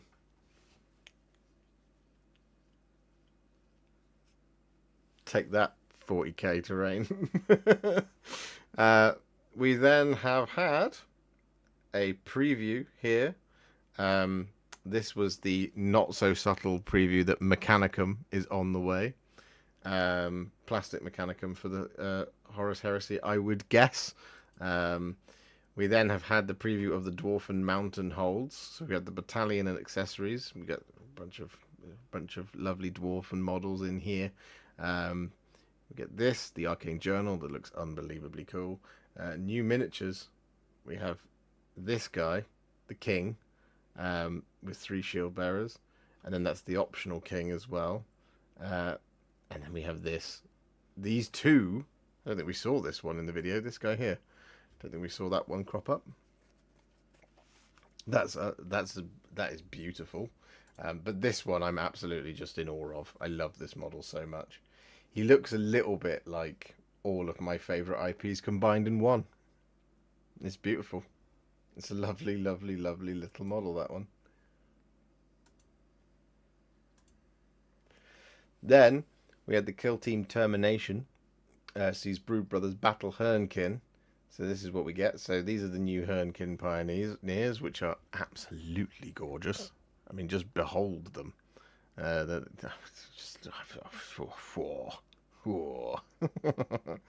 so very nice. Aren't they beautiful? Look at this guy. Now that is a model right there.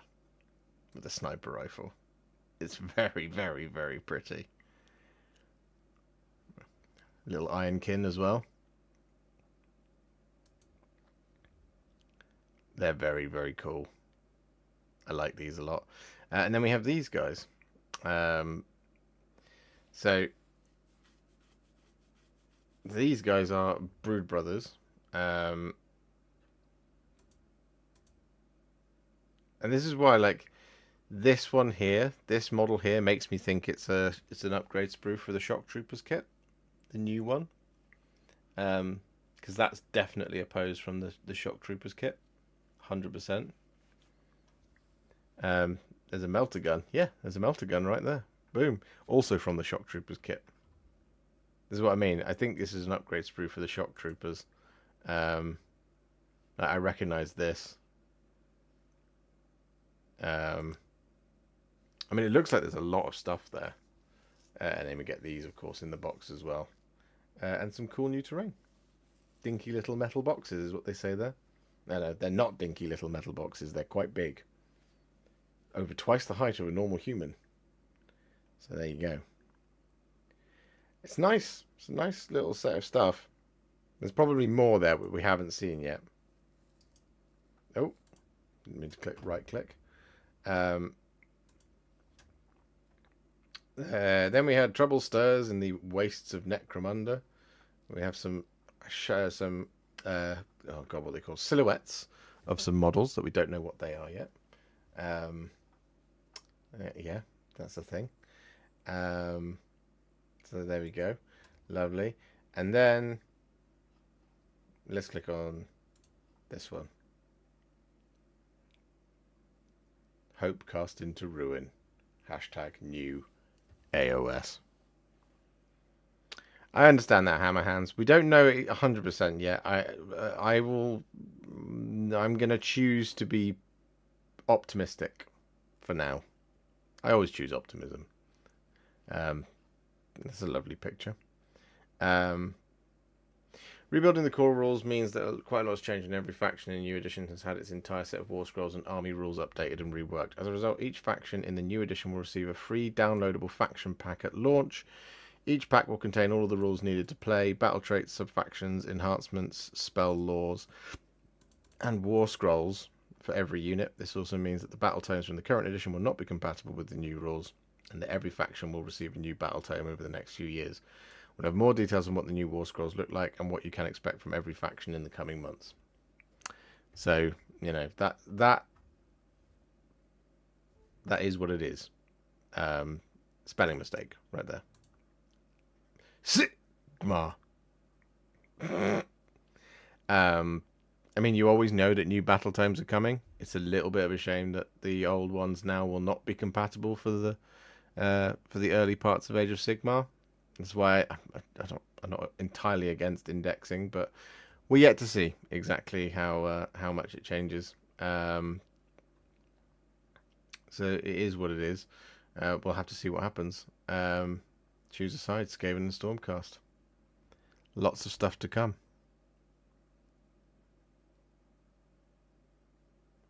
Lots of stuff to come. Sadly, we didn't see any Skaven models. We didn't see any new Stormcast models either. But there is a very, very, very, very, very, very interesting trailer to watch, which we won't watch again. You can watch that in your own time without me prattling on over the top of it. 24-hour stream Abraxia, Spear of the Everchosen plus Nexus Chaotica. Again, see, people will want videos for that, and a 24-hour stream isn't something that people can watch to enjoy. You see what I mean?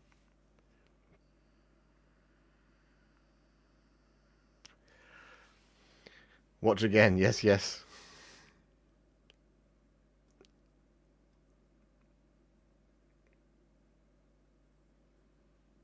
Roll through the trailer and I bet you reveal the contents. In fact, there's that article that's just here, 9 amazing moments. So yeah, the Hammers of Sigmar. Hallowed Knights. So maybe the Hallowed Knights are leading the way with this one, which is very exciting. Countless enemies. Sigmar stealing from the gash. Life is tough in the mortal realms. An avalanche of rats. So yep, this is a new model right here. These are definitely going to be new prosecutors. 100%. New model here and here. New model here. New model here. New models here. There's lots of new models in there. Lots of new models in that box. There's going to be tons of stuff. It's very exciting. It's very cool. Guys. AOS 4. It's official. It's happening. That's awesome. It's happening. It's happening!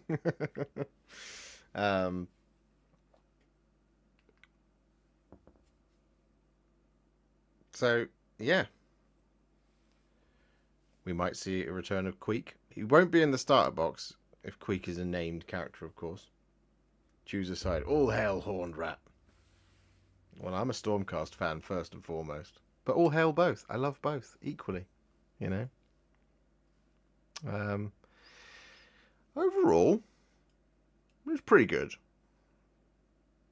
Any closing thoughts on Ghostbusters Afterlife? I will never see that film for interrupting my stream so many times. Never. Ever. I'm mad at Ghostbusters. I'm going to have words with Paul Rudd.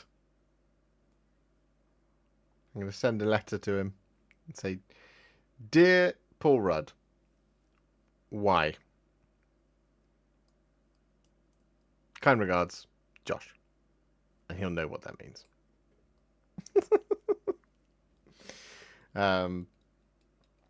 Dual weapon annihilators did look that way. But the ruination chamber is open. What does it mean? What does it mean? Honestly, I mean, like, it was all surprising to see for me. I think it all looked really, really cool. All the models look great. Do Chaos need more than just 2 new characters? Yeah, there's some old stuff that needs updating, of course. But then you know my views on updated models versus new models. I much prefer new models rather than updating old ones. I think we've had a lot of updates to old models in 10th edition so far. And I much prefer it when things are brand new. So if the Skaven are getting a brand new update and they're just getting like a new battle line thing, and then old clan rats and old storm vermin or whatever are kept the same, then that's okay. We've got a new battle line unit, which is awesome. You gonna watch Frozen Empire? No, I refuse to. I haven't even started painting my Stormcast, and now I'm torn between Anvil of the Helden Hammer or Hallowed Knights. Both are cool. Only the faithful. Only the faithful. Now, it was a good stream. And what I want to also say is thank you to everybody who hung out with us tonight. I really enjoyed that. I hope you enjoyed being here with me. Slightly weird in it being a pre-recorded stream. Slightly strange change of pace. It means now that I will get no ad revenue from this whatsoever, because it will all be it'll all be demonetized. because of all the music and all that. So, you know, it is what it is. But I really enjoyed hanging out with you guys. I always enjoy hanging out with you guys in the morning. My audience, mostly in America, and some in the heroes in Europe and the rest of the world who are still awake at this time. That was really nice of you guys. Thank you very much for hanging out with me. It's very special, very fun, and a really good time out had by all. You've got me 20 members away from the 500 goal, which is incredibly humbling and lovely. Thank you. We've also gone past 150 likes, which was... Oh, I mean, James Mathias right there. Hitting the 20 Warhipster memberships and rounding us out to the lovely 500. James, you absolute hero. Thank you so much. Not 5,000, good lord. Who wants to get me to 5,000? James, it's very kind of you. Thank you, thank you, thank you. I really, really appreciate that. Thank you. It is 4:30 in the morning here. So I'm not actually going to do any more work. I am going to go to bed, which is unheard of. Normally I would work. Don't tell anyone. But sometimes at this time I just go, I'm just going to work till 5 o'clock. Maybe even 5:15. Who knows? But this time I'm not going to. I'm going to go to bed. Because that was a lot of excitement.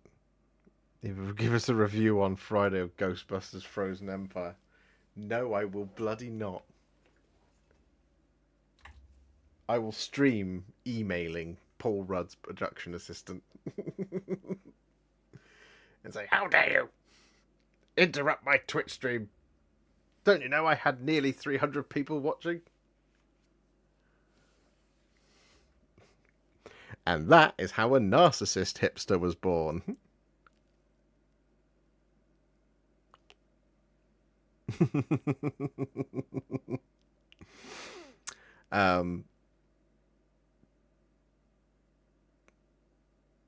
We could talk later, the Pete McF, if they send it to me. They might not send it to me.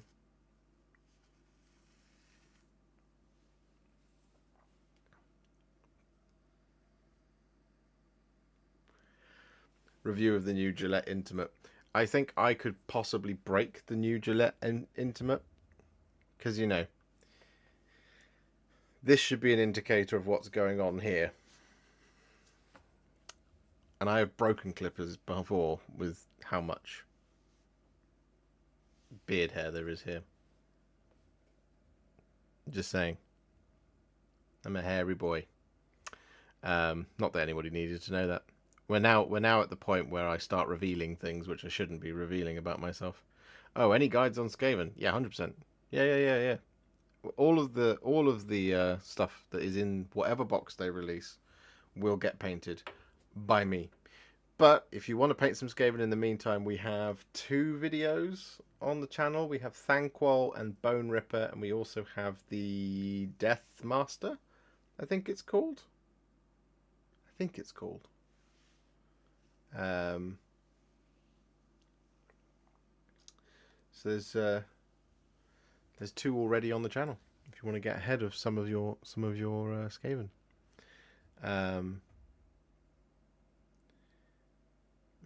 You want more videos? Oh, I see. Look, guys, I'm going to level with you. I don't want to buy any Skaven now. Because I don't want to buy a Skaven thing only for them to do... Look, see, this is the thing. If there is new clan rats... If I buy a box of clan rats, right, and then they release new clan rats, I'll have released 2 videos about the exact same thing, just more updated miniatures. And it never goes well for me. We've done that twice on the channel now. Commander Dante, 6 months later, new Commander Dante. Commander Farsight, it's always the commanders. Commander Farsight, painted that at Christmas, it was out in February. So there's 2 Farsight videos and there's 2 Dante videos. Because I'm an idiot and I can't see the future, no matter what people think I can.